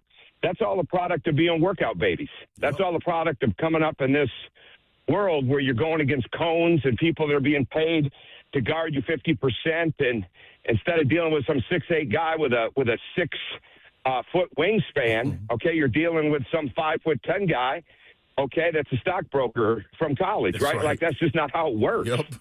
and I don't mean the trainer's a stockbroker, but you're putting people in there to guard, and they're not equipped to guard these guys the way that it's got to be done. So you got to have real basketball as much as you can now. You absolutely do. Really interesting. Man, it is, man. Before shifting out of this, Coach, I wanted to share that part of it that you just hit on, the mental approach to it as well. Just like you talked about the physical part, the mental approach, I think, man, thinking back on it, when I went down to Miami after getting undrafted, I was down there on D. Wade's team. And I say D. Wade's team because it was just one play in practice that he did after going through all of his work, the post-draft stuff and the interviews and everything. One play he did, and Coach Van Gundy stopped it and said, all right, I think we're ready for Orlando. That's when they still had an Orlando Summer League team. But I say that to say, you don't realize, me coming out of college, you've been on All-American and all of this, it's not about you. It's about that number 3 pick and how you can fit in around them. We want to showcase them. Especially, we were getting ready. I think our first game was Miami versus Cleveland. So it's D. Wade and LeBron. And I was there. I was at that game. In Orlando. It was in Orlando. That practice gym in Orlando. I was allowed in. So dude, I was like, dog, this is, and you literally, it felt like I'm sitting on the bench. It was different. Like, it looked like they had 2 spotlights following them around on the court. I'm like, whoa, this is totally different. But I talk about the mental part of it. I give Udonis Haslem a ton of credit, still cool with to this day. The way he approached it and being able to watch him helped me the next 2 years when I went with Phoenix and Denver, made all summer league teams and things of that nature, because of the way he approached it, it's not about you. It's not about you showcasing, man, I'm the scorer or anything. UD came into that situation after having a year overseas and came into it, I'm just going to rebound. This is how I'm going to make this exactly. Team. Defend, rebound, get it to the stars, play hard, and I'm going to get out the way and don't make mistakes. So that right there, I think a lot of people fail to realize, like what you say in those workouts, what you're working on in your workouts right now, if you're that fringe guy that was about to be drafted in the second round or maybe in the second round, they're not calling the plays for you. You are filling a spot, and if you can make us better in practice, get them reps, get them acclimated, and if they can see you, we can give you an opportunity to maybe get to training camp, but you're on a work order every day, man. And I don't know how many people understand that walking into these summer league environments either. No, not much at all. And you mentioned Udonis Haslem. I mean, I think he belongs in the Hall of Fame. I think he belongs with anything they give him in Miami. I literally believe he belongs in the Hall of Fame if you're putting a winner in, right? Because he's a winner. And the other thing, you'd put him on a Mount Rushmore of teammates and a Mount Rushmore of toughness. Yeah. Right? And look what he's doing in the broadcasting field. Look That's at right. Prime. Like, when he's talking on Prime, you know, there's definitely going to be a notebook there. And I've known him for a long time, obviously, because of Dwayne. I love him. And Dwayne and he are just his best of friends. And to me, that's what – look at the career he's carved out. Yep. And I had a guy, Steve Novak, at Marquette, played 11 years in the NBA, tremendous three-point shooter, got better at different things, but he lasted because of the shooting and because he was a great teammate. And he carved out a heck of a career. And there are those guys, but there's also those guys that are going to carve out a career by climbing up into your chest, trying to rip the air right out of your lungs, take the ball from you every chance they get because they got a survivor mode. And that's the guy you got to be able to deal with that guy too when you're a great player, because every team needs people that can win the games for them. And that sounds simple, but there's a lot of guys can lose the game for you with the way they play. You got to have guys that at any given moment, they can come in and they can help you get the win. And these fringe guys in this day and age, like the second rounders, if they're going to make the team, you've got to look at that guy like he's going to give you 10 starts, 15 starts maybe. Right. And he can't lose those games for you. Yep. Because coaches, above all else, unless they're absolutely forced by the front office to do something different, they're going to play the players that they trust. Yeah. And that's the bottom line. The best coaches are okey-doking what everybody tells them, and they're playing the guys that they trust to win the game for them. And you've got to build that trust constantly as a player. Obviously, the college game has changed a great deal, but I'm curious to get your take. Like, Tennessee flips its entire roster, basically. Florida has everybody coming back. How much of an advantage is it for the Gators to have that continuity and the consistency in that roster coming back? Oh, it's big because those guys have won. Yeah. Because those guys have won a championship. To your point, yeah. For one thing. And they're extremely well paid. I mean, there's probably not going to be a guy in college basketball making more money than Thomas Houck. Yeah. And you know, he would have been in the lottery if he leaves. So I get it. The money's there. I think it's really, really important. But then at the end of the day, is as important it is for that team, the most important thing is what's going to happen with Denzel Aberdeen. Is he going to be eligible or is he not? Because they've got to have a point guard, right? So you can have all the talent in the world, and if you're trying to win a championship, Michigan just showed this. They had 3 lottery picks. Now, I'm not sure you have to have 3 lottery picks to win it, but they did. But they don't win if the guards aren't adequate. They don't win if Elliot Cadeau, who couldn't stay in the draft probably and be drafted, if Elliot Cadeau doesn't get better for them at Michigan this year, they don't win the championship. He wasn't the best player. He was the most important player because he kept it moving. And I think that's a big part of what Florida is. And you mentioned Tennessee. They've done a really good job in this day and age. I mean, they're not taking a backseat to anybody with the money. Tennessee's got money in every area, rightfully so. Great program, great school. And they're able to go out and get the guys that they want. And you give Rick credit because he identifies, and the staff, they identify the guys they're going to fit. They get them better.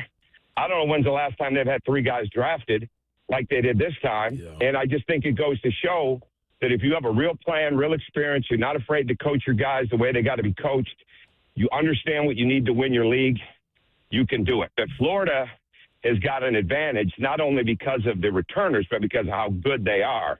But if the guard play is not up to snuff, to win it now in this day and age, as Ron knows, to win it, in my mind, going back to UConn, you better have 8 high major starters in your program. And obviously only 5 are starting. But the other 3 better be able to start on most teams in the country. And that's what Florida had a year ago. That's what Michigan had this year. That's what UConn had when they won the 2 championships. And you got to have that if you're going to get all the way to the finish line. Coach, before you jump out of here, let's go in your coach's bag for a second, man. You look at what's taking place when the NBA teams, the allure of going to the league, that used to be few and far in between as far as them being able to come down and try to, poach the college game for coaches. But Dusty May Boating, what is the allure for the college, for the pro teams to be able to get you from college? Or is it more about the chaos as far as recruiting, NIL, and all of these things go in the college game where a coach would run from the college game? I think more and more people would want to go to the NBA because of the chaos. But I'm not sure I could name, if you put an anonymous poll in front of people and they didn't have to sign their name, I'm not sure there's 5 college coaches that wouldn't jump at taking the Dallas Mavericks.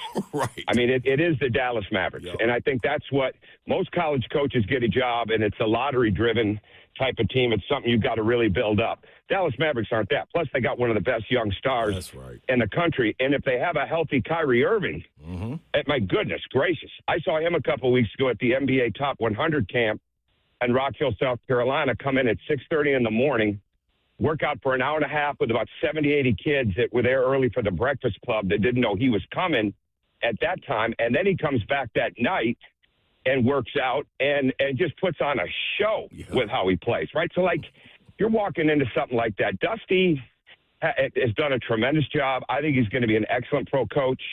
I think anybody that looks at him and underestimates him is making a serious mistake. Yeah. I think he can coach. I think he's built it up. And again, I think he got a job that pretty much everybody in basketball would have wanted that job. They wouldn't admit it maybe. And then it's easy to gang up on college basketball. All right. I feel more for the Middle Tennessees, there you go, the Tennessee States, the Belmont especially. Yep. I feel more for those kind of schools than I ever will for a Vanderbilt or a Tennessee, or Florida. They got all the advantages because they have the resources. Yep. Slay, there's going to be easy. 22, 23 teams going to be over 18 million next year. Yeah. And basketball. So, yes, it's hard. It's always been hard. Try winning when the cheating is out of control. Right. That was hard, too. Right. I mean, it's just hard. That's right. Right? Basketball has always been hard. Yeah. Right? There's always people that break the rules. There's always people that are going to go around the rules. Now, it's never been this bad. Yeah. With just it's such an open door policy. Yeah. But at the end of the day, man, I mean, Dusty walked away from $8+ million a year, probably upwards of 23 to 25 million in NIL money, rev share money, whatever you want to call it. And he took over the Dallas Mavericks, man. It's America. That's unbelievable. Yeah. It's awesome. Yeah. And I just don't I'm the wrong guy. I get it. I get why people complain about it. I know it's hard with the agents. At the end of the day, at least you see it coming. The worst thing is when you can't see people coming and the cheating's going on. At least now you know where the money is and how it's being dispersed. I'm the wrong guy to worry about and to feel sympathy for the guys that are running around making $5, $6, $7, $8 million a year with $20 million in NIL money. Like I said, I feel way more concerned for the Belmonts that they know they're losing their team every year. And then they have to turn around and get it back. Coach, do you think it'll be any point in the near future where guys like yourself that are X and O driven and development driven can get back to just that in the college game? I think you have to. Yeah. But I think you have to because I don't think you can win without it because you do this for a living just like I do. And there's many, many days I'm watching film or in the studio and I'm saying there's no way that these players shouldn't be better than this. Right. Like, there's no way even some of these draft picks should be as poor with their opposite hand as they are, should be the poor passers that they are, not understand spacing. I think the staffs that understand development, like real development, like we talked at the beginning of this show, not get through it and shoot with a guy, but really drive them to be better, because that's what it still is. And I think, in my experience of having guys that left early, starting with Dwayne Wade, going all the way to Anthony Edwards and Nick Claxton, if they're going to leave early, you still have to do everything you can do to expedite the process for the player. And that's why, we're just under $1.5 billion in money earned for those guys, because most of them, like OG Anunoby, they didn't go through, they weren't high-level recruits. Obviously Anthony Edwards was and things like that, but most of these guys weren't. So that's how you make it, man. I mean, no matter who you have, you got to push them and drive them. But I think the business is messed up in the sense that there's still too much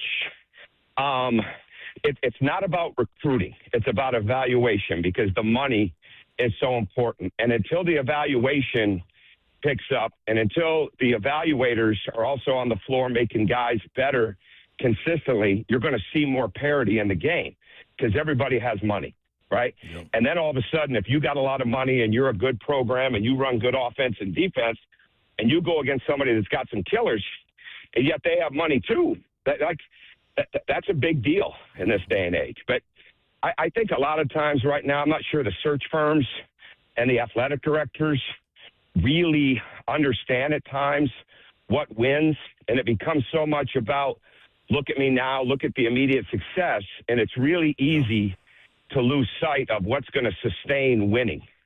And so I think that's always going to be something you have to look at. But the staffs that figure out development, X's and O's, situational basketball, holding guys accountable, those are the guys that are going to continue to flourish. And I think that's why you see some of the teams year in, year out right now that are getting to the top. Tom Crean, flat out getting it done, man. Thank you, Coach. Like this for Coach, man. I'm telling you. I feel like we were on the whiteboard there. That's it. Put it on the whiteboard. Thank you, Coach. Have a great weekend, man. Absolutely. You guys, too. Take it easy. Appreciate you, Coach. NBA Summer League coming up. Yeah, man. I'm telling you, I'm sneak out. And this is what I'm telling you, man. Like, for the families, I say this year in and year out, for the families, the people that got kids that really love the game, don't get an opportunity to go to these NBA games throughout the year, maybe because of school, work, whatever it is. If you can take time to go out there to Vegas to Summer League, this is the perfect opportunity to be around the guys that are the stars or the franchise players, the up-and-coming rising stars as well. But the people that you don't get to see, like the Carmelo Anthonys, the LeBrons, like a lot of these guys show up and they know what they're showing up for. You can catch them in the concourse taking pictures, signing autographs. Like people are so welcoming because they have their guard down. Everybody knows is out there. This for those 9 days, the 9th, I think it's the 9th through the 19th. They understand what it is. They're there to support their guys, show the fans some love, and the tickets are cheap to get in. You can get in there and see games all day long, man, and I promise you, you're going to run into so many people, whether it's from coaches, Hall of Famers, guys up and coming, guys that are in the league now. I promise you they'll be out there, Vegas. This is a great meeting spot. You don't want, if you can catch one game, I'm catching 1 or 2 games early, man, because they will shut the guys down.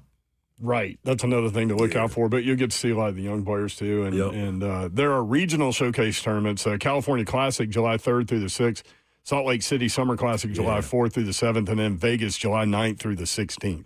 9th through the 16th. Yes. There it is.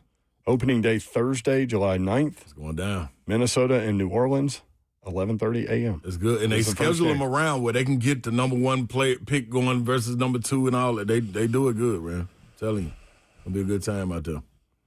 When we come back, there was a missing giraffe I'll tell you about. Also, if you want to hit us, we can jump back into maybe the big play at the end of a game for your team that you missed because you left early, you were pissed, you left early, you turned it off, you went to go get something to eat, whatever you did, and you missed it. We were talking specifically about the Hail Mary Tennessee win against Georgia in Athens. With Josh Dobbs to Jawan Jennings, but maybe you've got one. Mine was the Music City Miracle. I was in the building, did not see it. Heard it, did not see it. That's a pretty big one to miss. Turns your eyes off. 615-737-1045. All lines open if you want in and want to share your story, do it. 615-737-1045.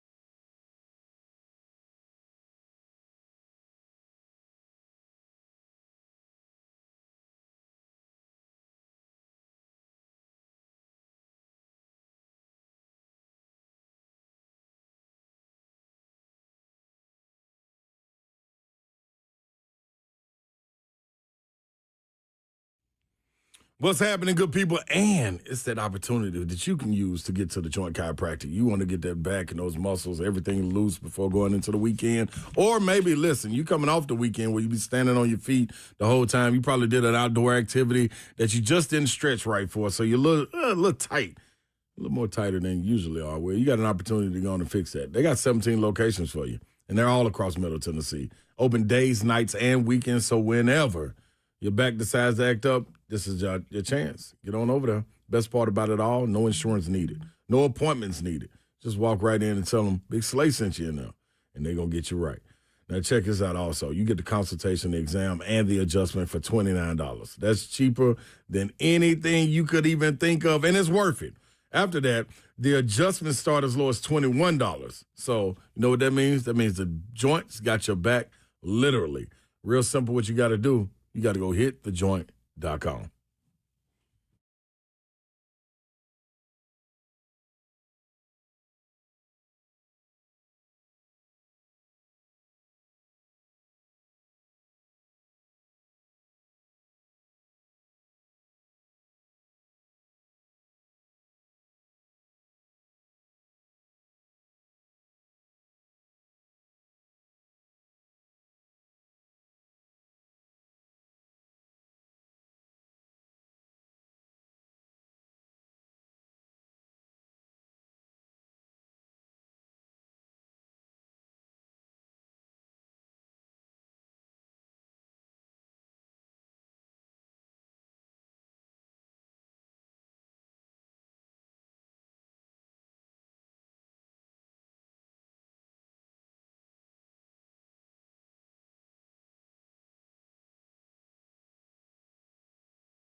Man, Cranky go, man. Man, I love it, man. And it's funny, we could dive into rosters with him. We didn't really do that this time because I really felt like Professor Crean was at the whiteboard explaining the game. And that's what I think a lot of people miss because of where the game is. They don't really get to understand the work that these coaches put in. Like, you know who I imagine is like that too, and hopefully we get an opportunity to talk to him this year before the season cranks up. But I think Coach Byington is like that. You know what I mean? He gives me those same type of vibes, that development being, because, I mean, when you watch what he's able to do in this, coming from James Madison into Vanderbilt, into the SEC, and see the growth that he's been able to see in these players, like what he did with Tyler Turner, of course, Tyler Turner had to do the work, but to make that jump the way he did, that's tough, man. His roster construction's been good, too. It's not like you can take a job like that now and have time to build it up. Like, It's almost like you're standing on your own 2 feet and you're looking at the Autobahn, and then you get out there and run as fast as you can because you got to keep up immediately, not 2 years from now. Now you got to get to it. Got to build that roster now. So you need to trust in what you got, and you got to trust in your staff. Like he continues saying, like, your staff, the team, the people that you got developing, because you don't have a lot of time to just invest in that while you got to do all this other stuff, man. They got a full-time job. That Vandy backcourt this year is going to be fun to watch, too. Mm-hmm. All right, Lucas Panzica, we got your soccer update. Oh, yeah, what we got? You ready? Let's get This is a 3HL soccer update. Slade, we had France and we had Norway, and I was looking for Mbappe to get another goal because he's 2 away from Tyne Messi. Messi, yeah. There you go. Take time. Take that, Pan. Mm-hmm. He didn't get a goal today. Did he even play? He did play. Okay. So Dembele, is that how you pronounce that guy's name? Hat trick. Dembele, yeah. Yeah. Dembele. So Norway No, them boys. did Dembele. not play their best player. That is true. Holland. But I didn't They need to sat mention that because they lost, Zev. I don't care. 4-1. You want to win a game? Play your best player. Well, I it's don't care funny where you are. because after they won their last game and they advanced to the knockout round, he was interviewed, and the girl interviewing him was like, "So you got France up next with Kylian Mbappe and all those stars. Like, how are you doing?" He's like, "Oh, I don't really care about that game." He's like, "We already advanced. We're probably gonna lose anyways." Yeah, that's the thing. It's a different world on that deal. That's I why mean, you the win Americans early. last night. Yeah, win early, and you can chill, rest, get ready. Senegal and Iraq. Senegal. 5 of them. They had 5 Senegals to take down Iraq. Coming up a little bit later, Cape Verde, who has 2 huge ties, like 2 huge stories, and they're both ties. They tied Spain in their first game. So who are they playing? Uruguay? Cape Verde's playing Saudi Arabia tonight. But this is no bearing on. Is it any bearing on one of these teams moving? Yes. forward? Okay. I believe so. Yeah, because it looked like they That part tied of it with we Uruguay. need. That part of it we need to get to Pan in here. He's right in the other room. We could ask him. Yeah, Uruguay and Spain coming up himself. tonight. He's in the other room. Just walk. Can up he there. patch himself in though? No, I mean he could literally walk in here and sit right down next But to you. can he literally just patch himself No, in? but he could literally be in the studio. That's what I'm saying. That's not the question that he has. Yeah, but I'm saying can he patch it because he's You in don't the answer studio. a question with a question. Right. I'm not answering the question. I'm saying he You're can walk ignoring my in here. question. Yes, I am, because why would we call him or on the phone when he's right there? No, I'm saying we only got to call him. You can just patch him in. Ain't it a button he can press? He can jump on our show. No, They're a he button. can get up, open that door, sit right there. Egypt and, then, and boom, he's in there. Iran. Maybe we'll I'll show- do that at 5 o'clock. New Zealand and Belgium all coming up tonight. That's our World Cup update. That was good. Take That was great. Panzica. I don't think Lucas could beat that. Gracie the giraffe is okay, y'all. Well, where's she been at? The 3-year-old giraffe went missing on June 12th. How are we just now 2 hearing weeks. about this? Yeah. Oh, This no, is I've June- heard about This it. is June 26th. I meant to bring it up the other day, but they found her. Where was she at? In the zoo. She was, she was gallivanting Where? around the countryside. Really? She escaped from Cedar Hollow Ranch in Texas. Dude, everybody Is it- always escape in Texas. Is this a private ranch? Does someone own a private giraffe? Yeah, I This think ain't so. This ain't a zoo giraffe. I think his name is John. John the giraffe guy. Huh. Wow. The giraffe was found yesterday 4 miles from the ranch during an aerial search. This is the same guy that lost his zebra, isn't it? No, that guy was here. Yeah, but Oh, no. That was- Yeah, it was. It was here. Murfreesboro, right? Yep. yeah, but wasn't it from a group in Texas, or did a group in Texas No, come? they sold it to him. They No, helped him, that was get it. that was a whole other story. Yeah. That was a bunch of monkeys on a truck going from Baton Rouge to Georgia. Or No, but the people, no, the there was people a that sold the Texas. zebra though, they the ones that helped him catch it. Yeah, but they were from Texas, weren't they? Yeah, I think so. So is this guy have just some like ranch of like exotic animals? I don't know, No, but different person. How can you not find a giraffe? Gracie stands nearly 11 feet tall. It'd be hard to miss. There's not a lot of trees in Texas. I mean, seriously, like, maybe you're in Texas, you're like, damn. And you tell your lady or whatever, like, I think that's a giraffe. She's like, nah, that can't be a giraffe. Yeah, okay, you're right. That's not a giraffe. You ain't even looking. Like, how do you miss a giraffe? It gets so hot, you start, just seeing things. How many kids do you think were like driving down a highway in the back seat? And they're like, Mom, Dad, a giraffe. And they're Shut like, up. yeah, cool. They thought whatever. they saw something on their iPad or something. Nope, there's actually a giraffe out there. Focus on the road. People were tweeting pics of the giraffe superimposed at their functions. Like, people were having, like, picnics, and they put the giraffe That's in the why picture. nobody believes it. 2 weeks that guy was gone. Or no, Gracie. Gracie, yeah. How do you lose a giraffe? An 11-foot giraffe. 615-737-1045. Preston in Nashville has a missed moment he would like to share. Preston, what you got? Man, I hate to steal. First off, let me start off saying, listen every day, first time caller. Love you guys. Thank you, bro. Appreciate you, bro. I hate to steal your moment, Mayor, but it was Music City Miracle. Me and my dad went. I was a kid. I can't even remember what age I was, but I remember it was the first game I ever been to in any sport. My dad took me. He just passed last year, August, through the liver cancer. Rest in peace, him. But we were leaving. The Bills had just made their last score, and he was like, come on, boy, let's go. Beat this traffic. Get on up out of here. And we were leaving, walking out of the tunnel, and all I remember was hearing the crowd go crazy. And I couldn't see it. I didn't know what was going on. And I snatched my arm away from him and turned around and ran back to where I could see. And I saw Dyson running up the sideline. And I called like, Dad, come, Daddy, come. And he came, and he seen it, and we jumped, and we hugged. I think that was the first time we ever hugged. That's and real. we hugged, and it was just like, that's the best moment of my life. That's dope. Oh, that's Preston, dope that's right a great there. story, man. Absolutely. Rest in peace, Pops. Yeah, man. shout out to you, That's Pops. dope right there. Sports, man. Sports, it ain't nothing like that. You got a moment that you missed at the end of the game? 615-737-1045.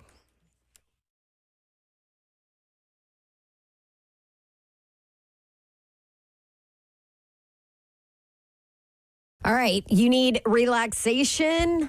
A Moment's Peace Salon and Day Spa is your answer. Do you need to get somebody a gift? This is always a popular birthday month and, going to see family, anything like that. But a great gift for anybody is a gift card from A Moment's Peace Salon and Day Spa, because there are over 10 different services all in the same place at A Moment's Peace. So that means everybody is going to find something that they love or want to use a gift card on, whether it's massages, manicures, pedicures, sunless tanning, waxing, spa parties, facials, skincare, hair salon. They do colors and cuts and makeup. And they also have the cutest gifts in their shop right out front. And it smells amazing there. Gift cards are available at A Moment's Peace Salon and Day Spa instantly 24/7 on their website, amomentspeace.com, or you can always call them at 615-224-0770 if you have any special requests, and you can stop by for personal service. They are in Cool Springs, right at the intersection of Carruthers Parkway and Bakersbridge Avenue. Go ahead and check out where the services are all in one place. A Moment's Peace Salon and Day Spa.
Good afternoon. It is 5:02. I'm Joseph Bonanno, live from the 104.5 The Zone Circus Sports at the Mid-Kentucky Downs Studios. Tennessee edge rusher Chaz Coleman has been medically disqualified and is no longer part of the Tennessee football team. Coleman leaves the UT program without ever playing a game and being absent from a majority of workouts. According to some reports out there, Tennessee will keep Coleman on scholarship, which will hinder his ability to play at other teams in 2026. Josh Elander and the Tennessee baseball team have gotten several commitments today out of the transfer portal, including Cal Baptist infielder Chris Ramirez, Baylor shortstop Travis Sanders, and Wright State outfielder Andrew Duncan. Also today, U.S. Soccer has presented U.S. men's national team head coach Mauricio Pochettino with a proposal to extend his contract for a second World Cup cycle running until 2030.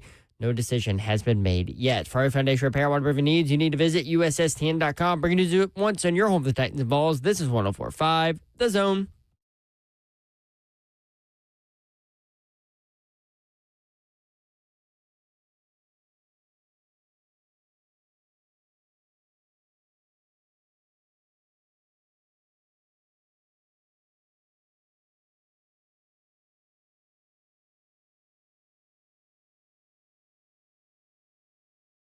HL 104.5, The Zone Friday edition. Brent Doherty with you on a beautiful day in the Music City. Hope you're having a great Friday. The weekend is here. Yeah, Friday. There he is. He's Ron Slay, y'all. I'm in the building.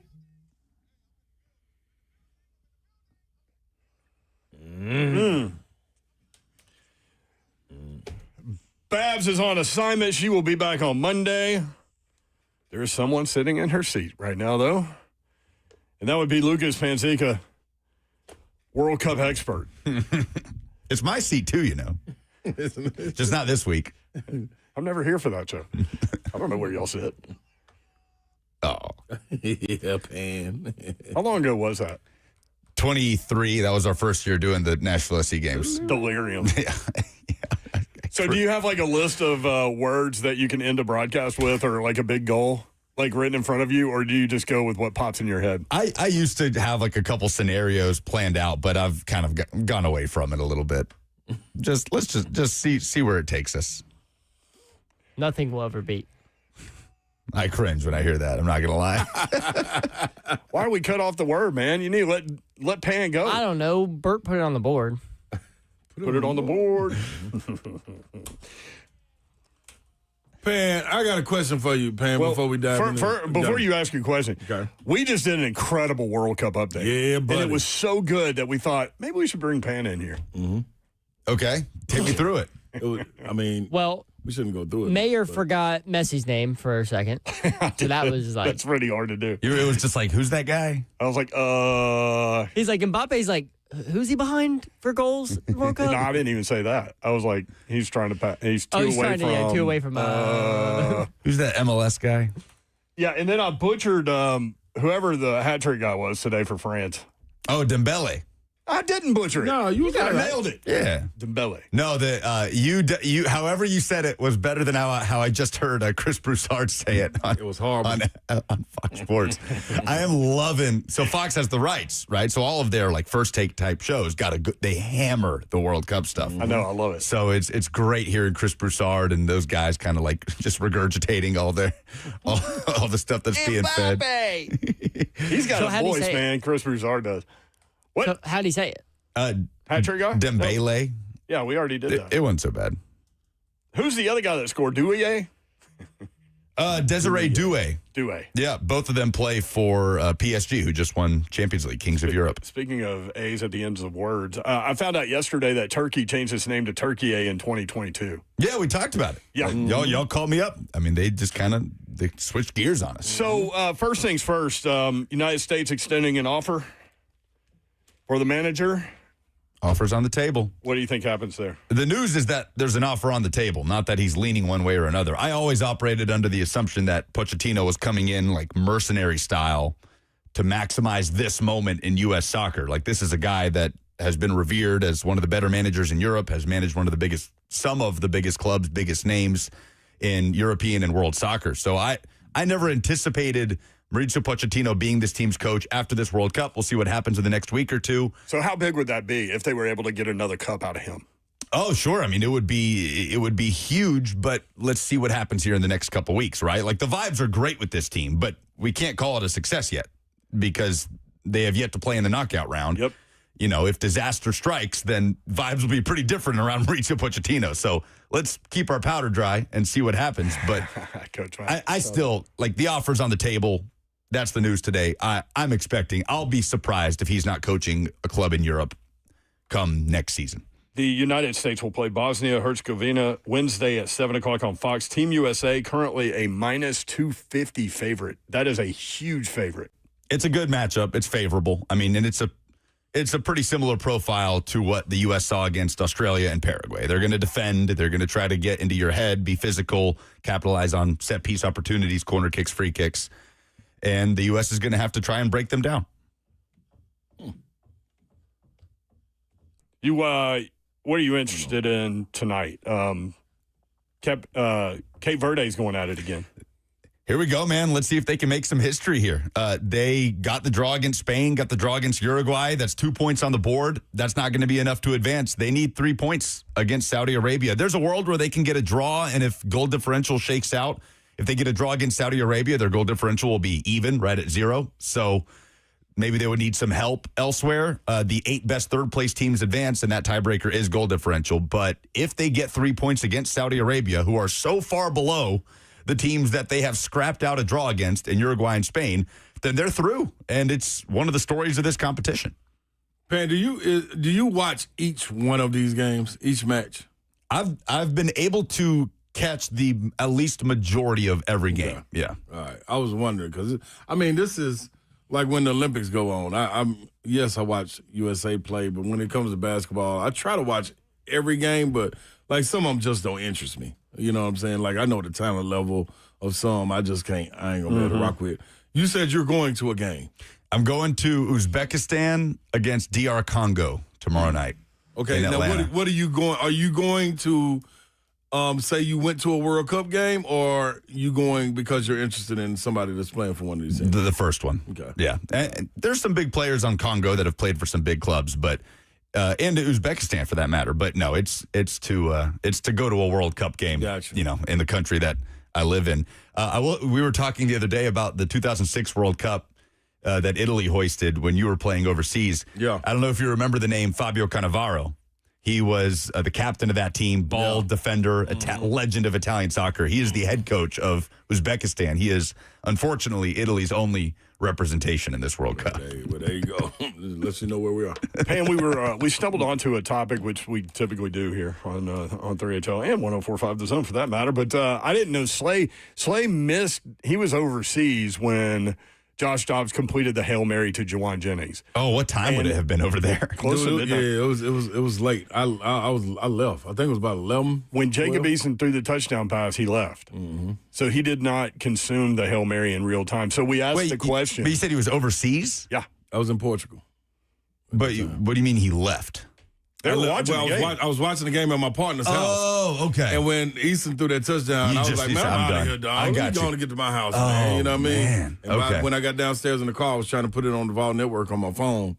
And my guy Joby called me and was like, hey, dog, y'all won. Oh, like, what my you mean God. we won? No way. So I got out the car, went back upstairs. They were still showing the replays and everything. And so instead of going home, we went out. Had a great time. So people have been sharing, you know, you left early, you turned it off, you got pissed, and then your team did something at the end that you missed in live motion. For me, it was the Music City Miracle. You walked out? I was at Nissan Stadium. Pan said you walked out like I was going from the press box to my friends' seats. And so I was in the big, long hallway from the press box to the concourse that has no windows. Right. And it felt like the building was about to collapse. And Ron Jaworski was standing right next to me when the crowd went nuts. So we both took off running. And when you come out of that hallway, you come out elevated looking down on the concourse level. And there were just thousands of people running back in the stadium. Sure, just streaming back in. What in the hell happened? Damn. So that was mine. That's Do crazy. you have any? 2014. Do y'all remember the Tennessee-South Carolina game in 2014? Yep. In Knoxville? That comeback. No, in Columbia. In Columbia. That comeback. I was there. I had a childhood friend that was going to Clemson that hated South Carolina, but his family lived in Columbia, so I stayed with him, and we went to the game together, and he was cheering for Tennessee for me because he hates South Carolina, and we were there, and it was like, we attempted an onside kick and did not recover it. And typically that's the telltale sign of game's over. And so I was like, screw this, man. Let's get out of here. So we walked out of Williams-Brice Stadium and we're walking past tailgates and I'm just like dejected. I mean, this is like a 6-6 Tennessee team we're talking about, but like just devastated. And then I see on one of the small TVs that were walking by on the tailgates, I watch as Josh Dobbs throws a touchdown to Jason Kroom to tie it up and force overtime. And I'm like, oh my God. And we sprinted back into the stadium and watch Tennessee come back and Kurt Maggitt and Derek Barnett get those sacks to force South Carolina back. And that weird thing that Butch Jones had where he couldn't lose to Steve Spurrier.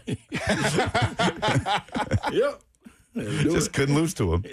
Butch had a lot of weird things. I love that guy, but man, I get the angst from fans like that don't know him like on a personal level, but yeah. Did you see any of the clips from his interview with Andy Staples and Ari Wasserman? That's actually what led us down this path because it was him talking about the Hail Mary against Georgia. We're going to play a couple more here in just a minute, but I want to get a little soccer update from you. How was the event last night at Geodis Park? Awesome, man. It looked great on socials. Great vibes. Helps that the U.S. got that early goal and the energy just went straight up. And the first half was back and forth and punches being thrown. But it was awesome. Wednesday we'll be back for the Bosnia game. BJ Callahan will be out there. So he'll be doing a Q&A with me on stage beforehand, hanging out with Nashville fans watching the game. So gut punch there at the end. But it's a rotated squad. Some of the U.S.'s depth got exposed a little bit. And Turkey put out a performance that probably leaves their fans very frustrated, wondering where that was the first two games. You can't put too much into that loss, though, can you? Like, not when you already handled business early. They had 9 different players starting. Yeah, a ton of changes. Did y'all see Maurizio Pochettino's post-game presser? Any of the clips from that? Where he was frustrated because I thought it was an interesting kind of worlds colliding moment because the tone was pretty negative in the presser because they lost. And this is America, right? When you win, it's a success. When you lose, it's a failure. But Poch was kind of like, hold on, like I'm confused by the questions here. We won the group, right? Like, so fine. He's coming from this world where it's about the big picture, right? There are draws. It's about who finishes at the top of the table. Nothing else matters. It's just where you finish in the table. So it was so interesting to me to see how frustrated he was getting. Like, we won the group. I'm not sure what's happening here.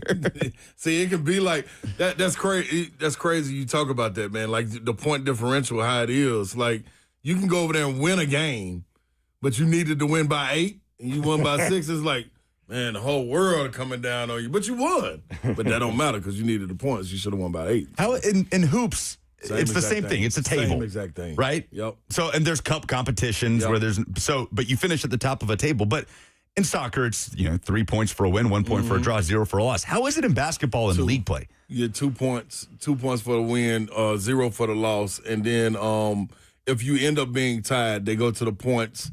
They go to the point differential, what you won by. And it usually happens right before going to the playoffs. The last 2 teams, because you're looking to get somebody dropped to the second division. Yeah. Or you're looking for somebody from the second division to come up who has the money to pay to stay in, if they even have that option. Also, playoff seeding goes by that. The top 8 teams go to the playoffs. So kind of like, it's almost like the Cup. I mean, it's like. But there are playoffs. Yeah. Okay. Absolutely. And then some people get, because of the Cup games throughout the season, some get an automatic qualifier for the playoffs, and they may have sucked during the season, but they won that Cup game, and season didn't even matter. So you good. Then the teams be like, oh, we'll cut you. We cool. We made the playoffs, so it didn't matter. So, yeah. 615-737-1045. Maybe a moment that you missed at an end of a game because you got mad and left or turned it off. Brian in Nashville. Brian, what's up? Hey, guys. Yeah, so mine's kind of like that, but in 2021 when the Braves made their World Series run, my whole family grew up Braves fans, but I watched one game early on in one of the early series, and as soon as I turned it on, we started losing bad, and I told my brothers about it, and they said, well, you're not allowed to watch any more Braves games. And then they started winning, and I wasn't allowed to watch any of the Braves games because I don't know if y'all know this, but baseball fans are pretty darn superstitious. Oh, yeah. So, yeah, they completely barred me from watching any Braves games, and then the Braves went on to win the World Series that year. So that was pretty disappointing to feel like the bad luck charm. But, hey, I took my licks, you know. Ain't nothing wrong with that, Love it, man. Hang in there. Hey, anything for a championship, right? I want to give a thank you to Brian for that. That was the For staying true. That was the first one of my teams I've ever seen win a championship of any sorts. So shout out Brian for not watching. He helps you. Wilson in Bowling Green. Wilson, what's up? Hey, happy fellas. My dad had into it is the first Titans as we're in Nashville. I was a high school. Let me do this, Wilson. Let me put you on hold. I'm sorry to do that, but cutting in and out there. You think that was the volleyball talking? Yeah, it could have been. John in Franklin. John, what's up? Yeah, guys. I got two of them. One, the '94 Nuggets. I lived in Denver, and they were the first eighth-place team to beat Seattle. They were the first eighth-place team to beat a number one seed. And I just looked. It was either game 4 or 5. Both of them were overtime. I know it was an overtime game. I'm out in the parking lot. The game's over. I'm by myself. I'm ahead of my family because we're moving out there. I had nothing else to do, and I got a ticket. So I was sitting up in the cheap seats, and one of the guards said, I said, what's going on? He said, Denver's come back. So I was able to run all the way up to my seat, and then sit there through the overtime. But my other one is a buddy and I, who I went to all the Titans games until a year ago, since they started, Music City Miracle, he said, let's go. We're at the top of the step. We're in section 119. And I said, well, let's watch this play. I wanted to say, let's watch this play, but, it's his tickets. So we go outside, and, of course, we heard the thunder. We're between the river and the stadium there on that side. Yeah. And the stadium is just shaking. And there's a homeless person with I'm assuming he was homeless. Looks homeless, but he had a small portable TV anyway. And there were that might have been me. I just a crowd around him watching the replay, because unlike what you said, we tried to get back in the gates, and even then they wouldn't let you enter if you were outside the gate. Yeah, I've heard that from people. I guess it depends what gate you were at, but yeah. And there were thousands. We saw as hundreds, if not thousands, and then I met people later that said, yeah, I was outside too. Yeah. We weren't the only ones. Yeah. But anyway, thank you, John. Appreciate it. 615-737-1045. Jackson in Nashville has a moment. Jackson, what's up? Hey guys, happy Friday. My moment was in high school. I fell asleep. I'm a raging cheesehead, and I fell asleep during the Motown Miracle. And I woke up, and it was the greatest thing ever. Also, while we were talking about the Dobbs Hail Mary, I was at an Austin Peay football game, sitting in the club level, and I definitely wasn't watching the Austin Peay football game. I was watching that Josh Dobbs Hail Mary, and I ran through that hallway screaming at the top of my lungs. Thank you, guys. Have a good Friday. Appreciate it, man. Man. That's pretty awesome when you're in another building where 2 other teams are playing and you're watching some other game and go crazy. It just means more, man. And everybody's like, what? Just means more. Dang, I did not know you missed that moment, Slay. Dude, I didn't either. Too. You didn't know that? Not till today. I remember it like it was yesterday, man. I'm like, why is Joby calling me, dog? Like, come on, man. I just left. I'm going home, dog. That man said, you won. Y'all won. I said, dude, you lying. Nah, dog, y'all won. Let me come back up there and watch. Went back up there, they were playing the replay. I was like, I told y'all, baby. Nah, I didn't tell y'all. It was over. Good to see you, Pan. Y'all Appreciate too. you, Pan. Have fun in Atlanta. I'm looking forward to it. Yeah. I'm just looking forward to seeing how many different fan bases and nationality. I think it's going to be a frenzy. This is going to be crazy. Oh, yeah. Like the FIFA Fan Fest in the host cities. Like, it's just as fun, I think, to go to these host cities and just take it all in as it is to it's pretty go amazing. to a game. Yeah, I was at Colacino's, this Italian place up here in Nashville Yards, and Jordan's the bartender there, and he's awesome. But he was headed to Seattle this morning, and he was going to go take in a game. So. Oh, nice. Oh, that's going to be awesome. Appreciate you, brother. Thanks, Have boys. fun. Can I give a shout-out before we go to break? Yeah, it's presented by your mama, no? Shout out to Kirby with an I, her parents, her aunt and uncle, watching on YouTube down in Houston, Mississippi. Okay, stay tuned in on us then. We'll be right back. 3HL. What up, dog?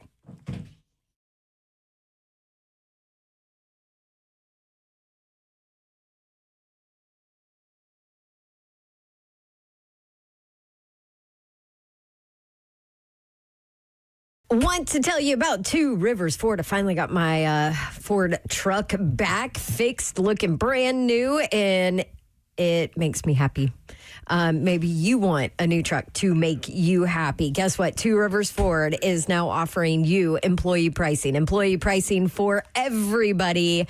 That means that you pay what they pay on every single new Ford on the lot. And at Two Rivers Ford, what you see, always what you get. They don't do things like add on expensive accessories or service packages to increase the price. Two Rivers Ford, upfront, honest every single time. And now they're offering you employee pricing. You have through the end of the month to go ahead and get it. And there's no better time to buy American and no better dealership than Two Rivers Ford. Our family has multiple cars from Two Rivers Ford. They're locally owned and operated for over 40 years, home of the non-commissioned sales team. You always hear me talk about how great they are. And now, home of employee pricing for everyone.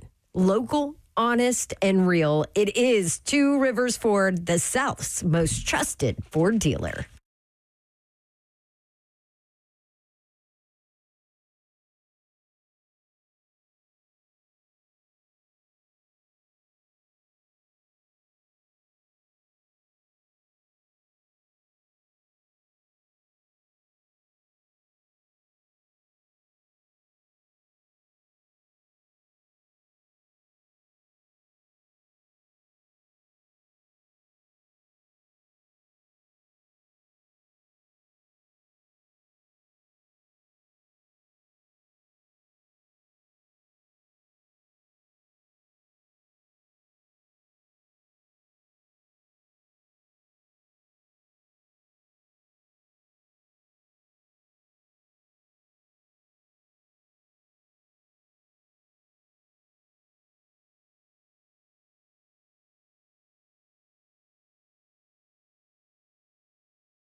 Three HL 104.5 The Zone. I know a lot of people missed Tennessee's comeback win against Florida in Neyland Stadium when Juwan Jennings caught that ball and stayed in bounds and ran down the sideline. Big comeback in that game.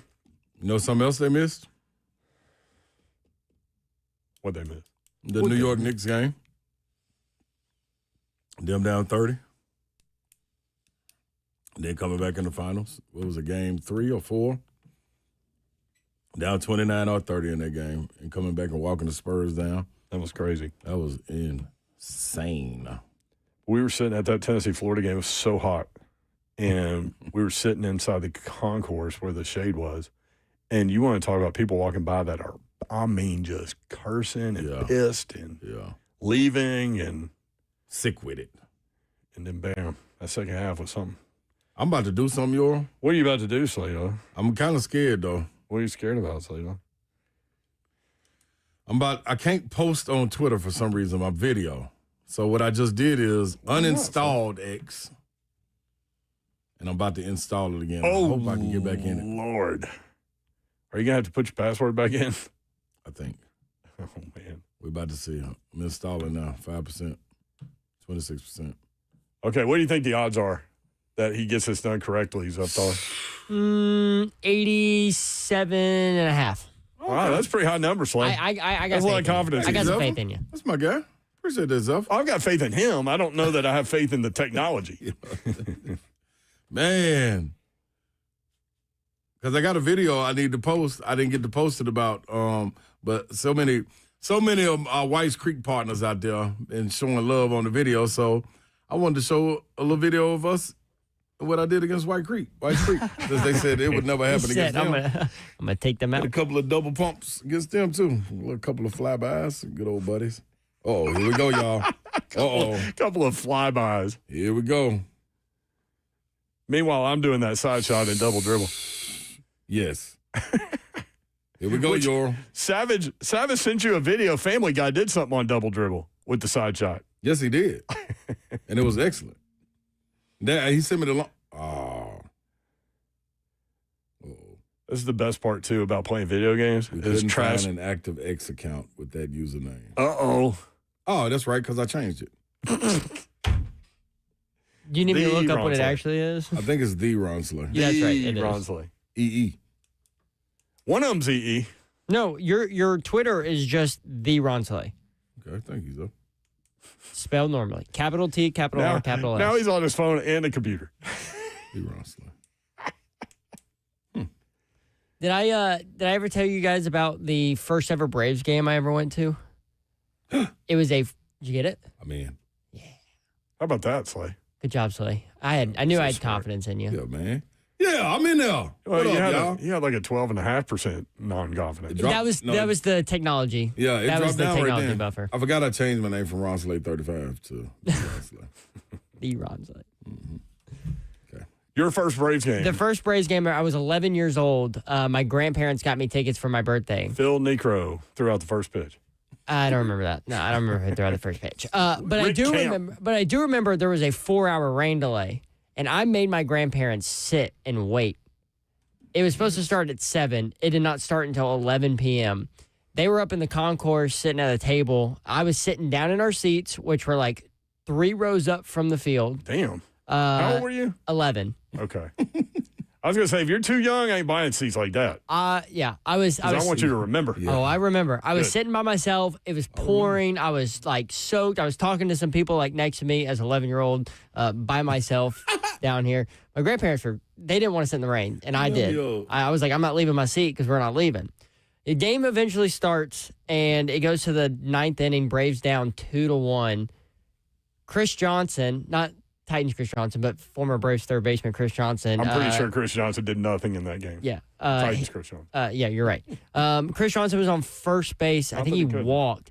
Freddie Freeman hit a walk-off home run to right field at 2:30 in the morning, and that was my first Braves game ever. And just because I didn't let my grandparents leave.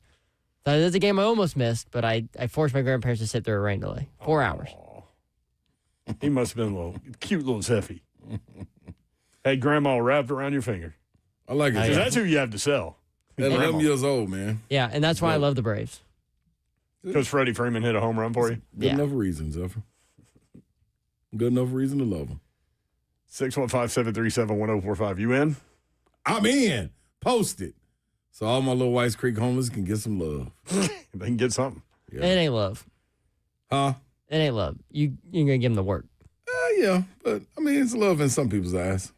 In your eyes. That's how you express your love? Yeah, I got to show him. Get dunked on? What about the guy that you jumped over his head again? Who was it, Glenncliff? Yep, Glenncliff. You know they were beating us that game, too. I wonder whatever happened to that guy. He commented on it. Oh, he did? He did? What did he say? It was a charge? What did he say? Oh, I had to go back and find it. Yeah, but he did comment on it. But they had us. They had us beat that game. It changed the course of that game. And you had 3 fouls. So you were in foul trouble, and they were back to back. I'd say when you jump over a guy and dunk it, that is going to change the. It did change. Oh, the official that called the game commented on it. That's the one that was cold-blooded. Let me find that one. Dude, that was dope right there. Ross commented on it. Ross Johnstone did comment on it. Because they had a listener the other day on Ramon and Will that said that he could dunk on you. Yeah. Some people just can't leave well enough alone. I always got to try to jump in there. Golly, what did he? I'm going to find it, y'all. Everybody be cool. I think everybody's cool. Okay. Because I added them. You be cool. I am going to be cool. Don't be cruel. Nah, that's Kroll. Larry in Westmoreland next up. Larry, what's up? Yeah, guys, I just got in the truck, headed home. But in November of 1998, me and my best buddy at work decided to take our wives to Neyland Stadium, watch them play Arkansas. Yep. 1998. Of course, the wives now aren't football fans.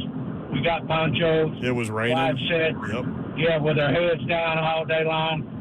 Not to mention my wife, somebody behind her got to drinking and kicking her, and she turned around and said, if you do that one more time. That's real. All right, when Larry. we got up and decided they wasn't going to win, we got up. I told my buddy, if we're going to out of here, we better go. And then we were in the concourse, heard a big roar come up. The guy was beside of us with some, headphones on. He said, they fumbled. We got the ball. So we just kept on. Oh, Larry. Hey, Larry, you just got in the truck, too. I was sitting in Section A for that game, and if you know Neyland Stadium, you know where that is. If you don't, it's one section. Like, it's mostly road fans in that section, but there's some spillover. And then right next to you is all road fans. Yeah. And that game is fascinating because we've done kind of an oral history of that game with T. Martin, with Billy Ratliff, and Rat telling a story about T. Martin started to unstrap his shoulder pads. He's like, put them back. Don't take them off. I'm going to go get the ball back. Yep. And he did. We had Big Perm on about 3 years ago telling that story. Telling that story. Yep. That's fascinating. But, yeah, that's another one where people are coming back in this. Big Perm. Big Perm. 615-737-1045. Josh, Toby, Sullivan. Josh, what's up? What's up, guys? Yo. What's up, big guy? I just hit you up, Slay. Your Twitter's working. You're good. I'm back. Yeah, I just saw it. I saw you hit me up. You back. You back in the cell again, brother. You're back in there. I'm back, baby. All right, long time. Y'all know me for a long time. Dixon County, holding it down. Yep. Hey, but 2016, that play with Butch Jones and everything, I was watching at a buddy's house, Todd Albright, and we had walked outside because he was going to smoke some heaters. We heard like we were on listening to the radio broadcast, and then his stepdad come running out of the house. Like, we got it. We're like, what? And then it come through that, like, we'd got the Hail Mary. Dude, we're like, what? No, just we run back in the house and watch this. Like, no, dog. Like, it's real. Thank you, Josh. Have a great weekend, man. Good chatting. See you guys. Appreciate it. 615-737-1045. TC, Hardin Place. TC, what up? What's going on, guys? 3HL. Big fan, big 104.5 The Zone fan. Y'all do a great job all the time. Thank you. But I want to say, Slay, come on with the Uncle Rico, man. Come on with the Al Bundy scored 4 touchdowns in one high school game. The guy that you dunked on, I think at Glenncliff was my brother's best friend at the time. Oh, so he darn, actually heard man. about it. I grew up hearing about it before I even understood what was going on. But he's doing well. I think he's like a fireman, like captain or I don't know, he had his title or something. Him and his brother. But they came like, it was legendary. We don't want to take the flowers away, Slade, but not 2 days in a row or 3 days in a row. This one right here, man. Listen, it's summertime. You ain't got nothing but World Cup going on. You know, I just to do. Give a little nostalgia for and this one right here was for my Whites Creek family. You know what I mean? I ain't want them to feel left out of this, so I want to give them a little love. They just didn't want them to think it was just Glencliff that had to deal with this. Hey, you was doing your thing, Slade, man. We're not hating on you, but you got to stop putting back the scab, though. All right, TC, have a good weekend, man. Slade, I mean, you should do like a different one a day and hit all the metro schools. I might can do that. Slade, I'm going through this highlight reel. The one where you came back in off the inbounds pass, got the ball back. Yeah, that was pretty good. It was pretty good one, Zephyr. Most dangerous man on the floor. Sometimes you got inbounds. You got to go and get there, Zephyr. How many times did you dunk in this game? Quite a bit. It looked like it. Yeah. Did your hands ever get tired of like raw? Nah. You get blisters from the rim? Nah, it's fun up there, Yor. I don't know what it feels like. I had a blast up there. What about this one where you were sitting down there all by yourself and nobody was down there? Yeah. Sometimes they forget about you? Yeah, sometimes. But guess what? That's what I'm saying. See, Messi does it, and he's the greatest of all time. Inside the game, like Whites Creek used to play a 1-3-1 zone.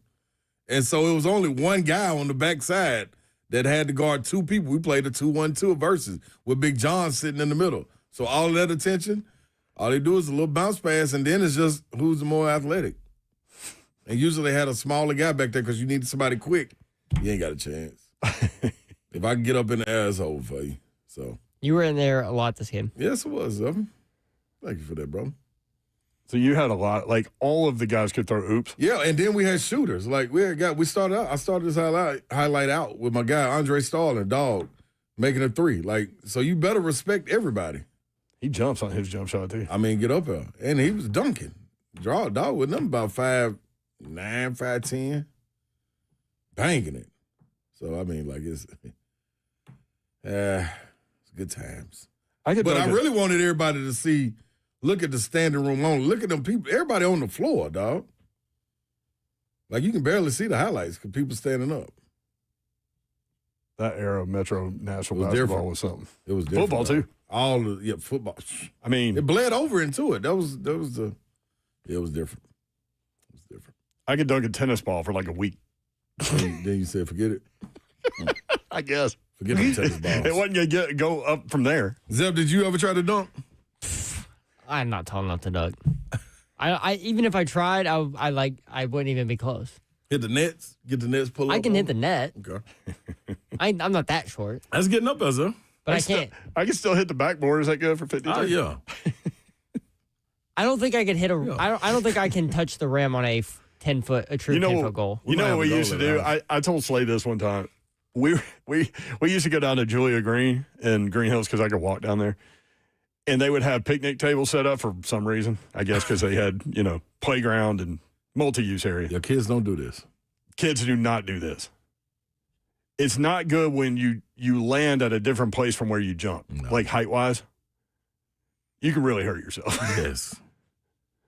But we did. We were jumping. We pulled the picnic tables over, jumped off the picnic tables. These were not breakaway rims, so they did kind of hurt with your hands.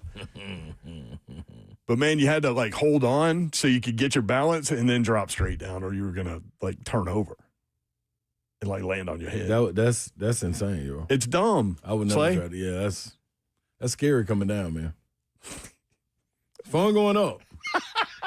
Scary coming Fun down. going up. Yeah. Scary coming down. That's all, the male end of the species. That's one of those, hey, watch this things that women never say. Yeah. They never say that. Slade, were you the tallest person on the court? No, Big John Henderson was out there. Man. That's the biggest guy standing right there in the middle. You Which can't miss highlight? him in the middle of that zone. He plays his own zone. I see him. Okay, I see him. Number 50. Yeah. How many block shots? He's not even moving. He's just standing there, and he's taking up all that space. Exactly. Because in that zone, you need somebody to be in the middle of the zone, and they got to honor him. Just let somebody try to get a rebound around him. And then there's you. And then there's you running under the basket. And I probably wasn't even – BT probably was the most athletic on our team. Number 34 that's doing the passing. And you're up there doing all the dunking. Yeah, it's fun up there. Had a good You time. keep saying that. I had a good time with Bill. It's fun up top. Are you ever going to try to dunk again? Oh, yeah. Your knees back? Yeah, my knee good. I just got to get my quad strong. Okay. That's all. Yeah, don't rip anything. Oh, you're. Oh, yeah, that's usually Dawn. She's not here, so. Someone's got to fill in for that. It bled over. I'm glad it wasn't me, though. Kevin in Columbia, I take that back. Hit the dump button. It never happened. Kevin, what's up? Hey, how's it going, everyone? Yo, what up, Kev? We'll go ahead and get this in here. As a Vandy fan, I enjoy listening to y'all every day. Thank you, brother. Back in the early 2000s, my brother was stationed at a naval base around Philadelphia, and I went to visit him, and we went to the Titans-Eagles game in December, so I was freezing my butt off. And so, of course, the game was tight, and I think towards the end of the game, the Eagles were up by 1 or 2 points. And I was shaking so bad that we just decided to leave because we thought we was going to lose. And on the way out, as we was walking, one of the policemen standing out guard grabbed me, yelled, "I got one." And then we just listened on the radio as Al DeGreco kicked a 50-something yarder field goal to win the game. Wow. Which I'm kind of glad I wasn't in there. Being a Titans fan wearing Titans gear, there was probably a lot of Eagles fans mad because that was back when it was at I believe at Veterans Stadium. Right. Oh, man, Philly fans will let you know, man. Oh yeah. At the time, my girlfriend about got us beat up because she was getting mad because we was getting razzed on the way in. She was cussing and flipping everybody off. Oh gosh. I was like, oh no, don't do that. Yeah, Don't stay do in that. your lane. She was sick. Be cool. As Slay would say, be cool. Yeah, please be cooler, dog. Thank you, Kev. Appreciate it, man. Have a good weekend. All right, 615-737-1045. B Nails in the chat say, "Come on, Zeph, I'm 5'9" and could dunk when I was in the 10th grade." There is a reason I played baseball. I did too. I'm going to put that out there. There's a reason I play baseball. You don't have to be the most athletic player in the world to play baseball. Nope. There are You really need great to be, athletes that play baseball, Yeah. but you don't have to be. You need to be athletic to play basketball. Who was the Philadelphia Phillies outfielder that they used to throw batteries at him? They called him battery chuckers out in the outfield. He was like number 1 pick in the draft, I think. Ryan Klesko. Is it Klesko? No, that was Braves guy. It's back in the J.D. Drew. It was Cardinals That's who it outfielder J.D. Drew. J.D. Drew. He'd been drafted by the Phillies in '97, but he refused to sign. So They were the throwing Philadelphia batteries, like- hated him. So when he came there playing for the Cardinals, they threw batteries at him. Like batteries? Yeah, D-cell. Someone. Dang. Apparently, the big fat horizontal ones. Apparently, there were local newspaper columnists who told fans to quote get your D cells ready and begin throwing them at the outfielder. So the newspapers in Philadelphia were telling the fans bring D cell batteries and throw it at this guy. There's no way I would have walked through that tunnel. Do you know what one of them, Maintenance the day. velocity on one of them No. That lump ain't coming down and you ain't waking up no time soon. That's like the cartoons, you know? That's guaranteed. With the guaranteed to be TP popping up. Nah, brother. Matter of fact, we got to see each other about that one. Y'all could have thrown anything. Not no batteries. So the umpires had to stop the game and threatened a forfeit for the Phillies if the Cardinals J.D. Drew, that's and forfeit the game for the Cardinals to win if the Philly fans did not stop throwing stuff at this outfielder. Nah, don't throw them batteries. Throw some cups. Anything. Battery is ball the nozzles up. crazy. Man, that battery, dog. Fake AF song lyrics says a good 1-3-1 zone keeps the ball on one side of the floor and out of the paint. Slay. I will. Guess what? Thank you. Apparently, Dan Campbell said that Philly fans threw batteries at him Nah, man. I'm pressing charges too against batteries. and spit on them. Oh my gosh, Yeah, that's. Philly fans are crazy. Now they are. Absolutely. I told you. Them and the Ravens. black hole. Yep. Raiders. I wonder how they still like Raiders, that in Las Vegas. Ravens. You wonder what? Are they still like that in Las Vegas? Oh, good question. Because in Oakland and L.A., boy, whew, it was coming with it. Vegas may be even more wild. We're going to see. We shall see. They got a reason to get crazy now with Titans play there. Mendoza. When did they play? 27th, December 27th down there? Latter part of the year. Yeah, it's late. Well, I think week 16, whatever that is. Y'all want to go do Christmas down in Vegas? Sure. I'll be there. Vegas vacation? Yep. I'll already be there. Oh. Oh, yeah. Yeah. I was going to say, how? I forgot you got a job. He does. He always has jobs. Can he keep all of his jobs? Who knows? He'll be a pop in here soon. I might not if we don't go to break. Are you still doing the, what do you call it? Where you crash things into buildings? You could take that a lot of ways there. And I didn't think about this. Can we? Right. Can Or we? I can address Babs with that question. Can we? Yes, I'm still doing it. I'm quitting in August, though. Do they know that, or did you just announce that? No, they know. I told them like last month. Okay. Because I want to be home in the What morning. do you call those things? Drones. You fly drones around. I want to be home in the morning. You've hit a tree. You've hit a building. Hmm. Those are the only two things? Couple trees in a building. Yeah. Good job, Zeph. All right, more of your calls when we come back. Josh, hang with us. It'll be first up. 615-737-1045.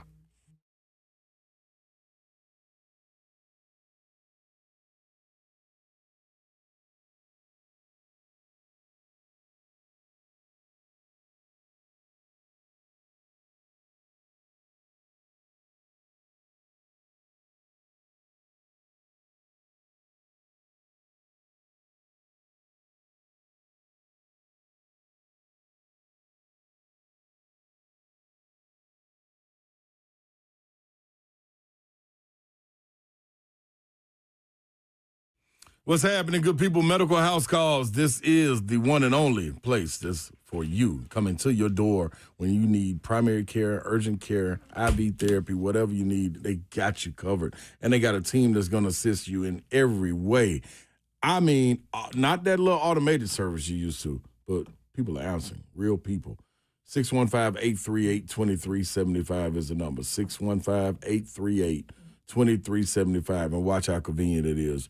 You don't even have to call. You can text and still get a response, and the team will still assess your needs the exact same way. Book your visit, and providers will be at your door to deliver care ASAP.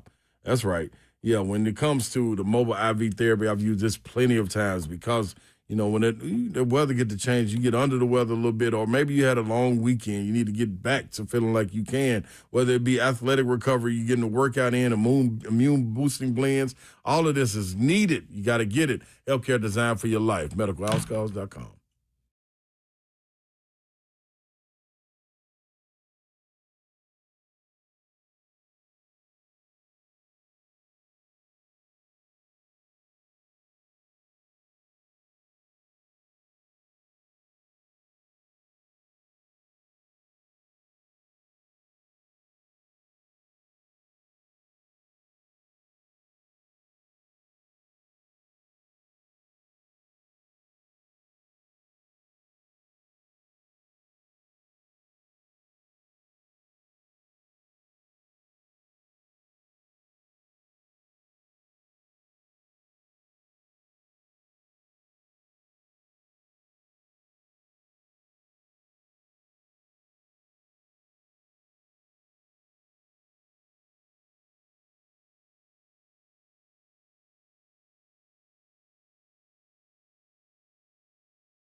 HL 1045 The Zone.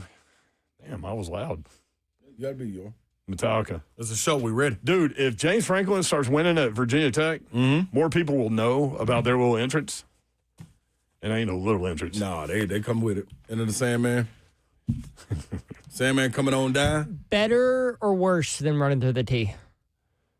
I ain't going for that. Well, I mean, we've got I'm gonna we got an emotional tie to one of those things, so okay. It's pretty good though. No, it's one of the best. It's excellent. The whole build-up. stadium is shaking. Yeah. I was watching a Virginia Tech game, and I think they were playing Florida State maybe, and it was storming real bad. You know, and they used to not stop games for thunderstorms, which probably not smart. But Lee Corso, for some reason, I guess they had done game day there or something, and so he was there. He was in the booth. He saw his car get struck by lightning in the parking lot. Damn. Yeah, let him know. His It's little rental. Better get on out there and get out of there. I don't know why he had a rental. He'd be rolling with a driver, man. Him had to. How do you explain that to the rental company? I promise, man, it was lightning. I wasn't even in the car. No, they gonna see this. I ain't paying for this, buddy. 615-737-1045. Eric in Nashville has a favorite Vols moment. Okay. Eric, what's up? Josh, I'm coming to you, man. I'm sorry. Eric, what's up? Hey, guys, how y'all doing? Good, man. Yeah, Slay Dog, I'm in the building today, just so you know, bud. Yes, sir, my guy. Go Vols. Anyway, speaking of the Vols, yeah, my favorite memory was we've had a lot of great games, big time, but on my list, aside from the national championship in 1998, that is, my next biggest memory would have to be October 1st, 2016, the Hail Mary win at Georgia. Yep. I was watching that game at Kings Bowl in Franklin. Y'all done your show there a few times, I think. Yeah, where the bowling alley is. Oh, it's a good one. Well, anyway, that's where I was watching the Tennessee-Georgia game, and when Georgia scored what looked to be the game-winning touchdown for them from Jacob Eason to Raleigh Ridley with 10 seconds left. 10 seconds left, logic will tell you the game was over, and I was so mad. I'm like, why did our secondary let that guy get so wide open? So I'm walking around the building in the bowling alley in disgust, like, oh, I can't believe this just happened. So I'm at 5 minutes, I walk around, I am just so mad. I just knew it was over. Well, I walk back in there where the TVs are, there's 4 seconds left, and I'm like, well, I'll just go in there and we'll just see what happens.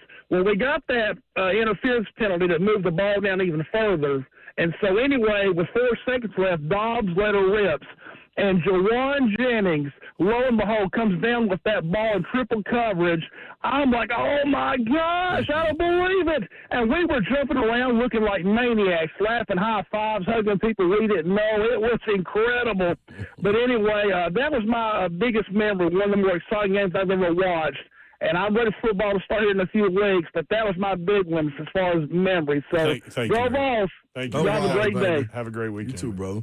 615-737-1045. Josh, sorry, man. What's up?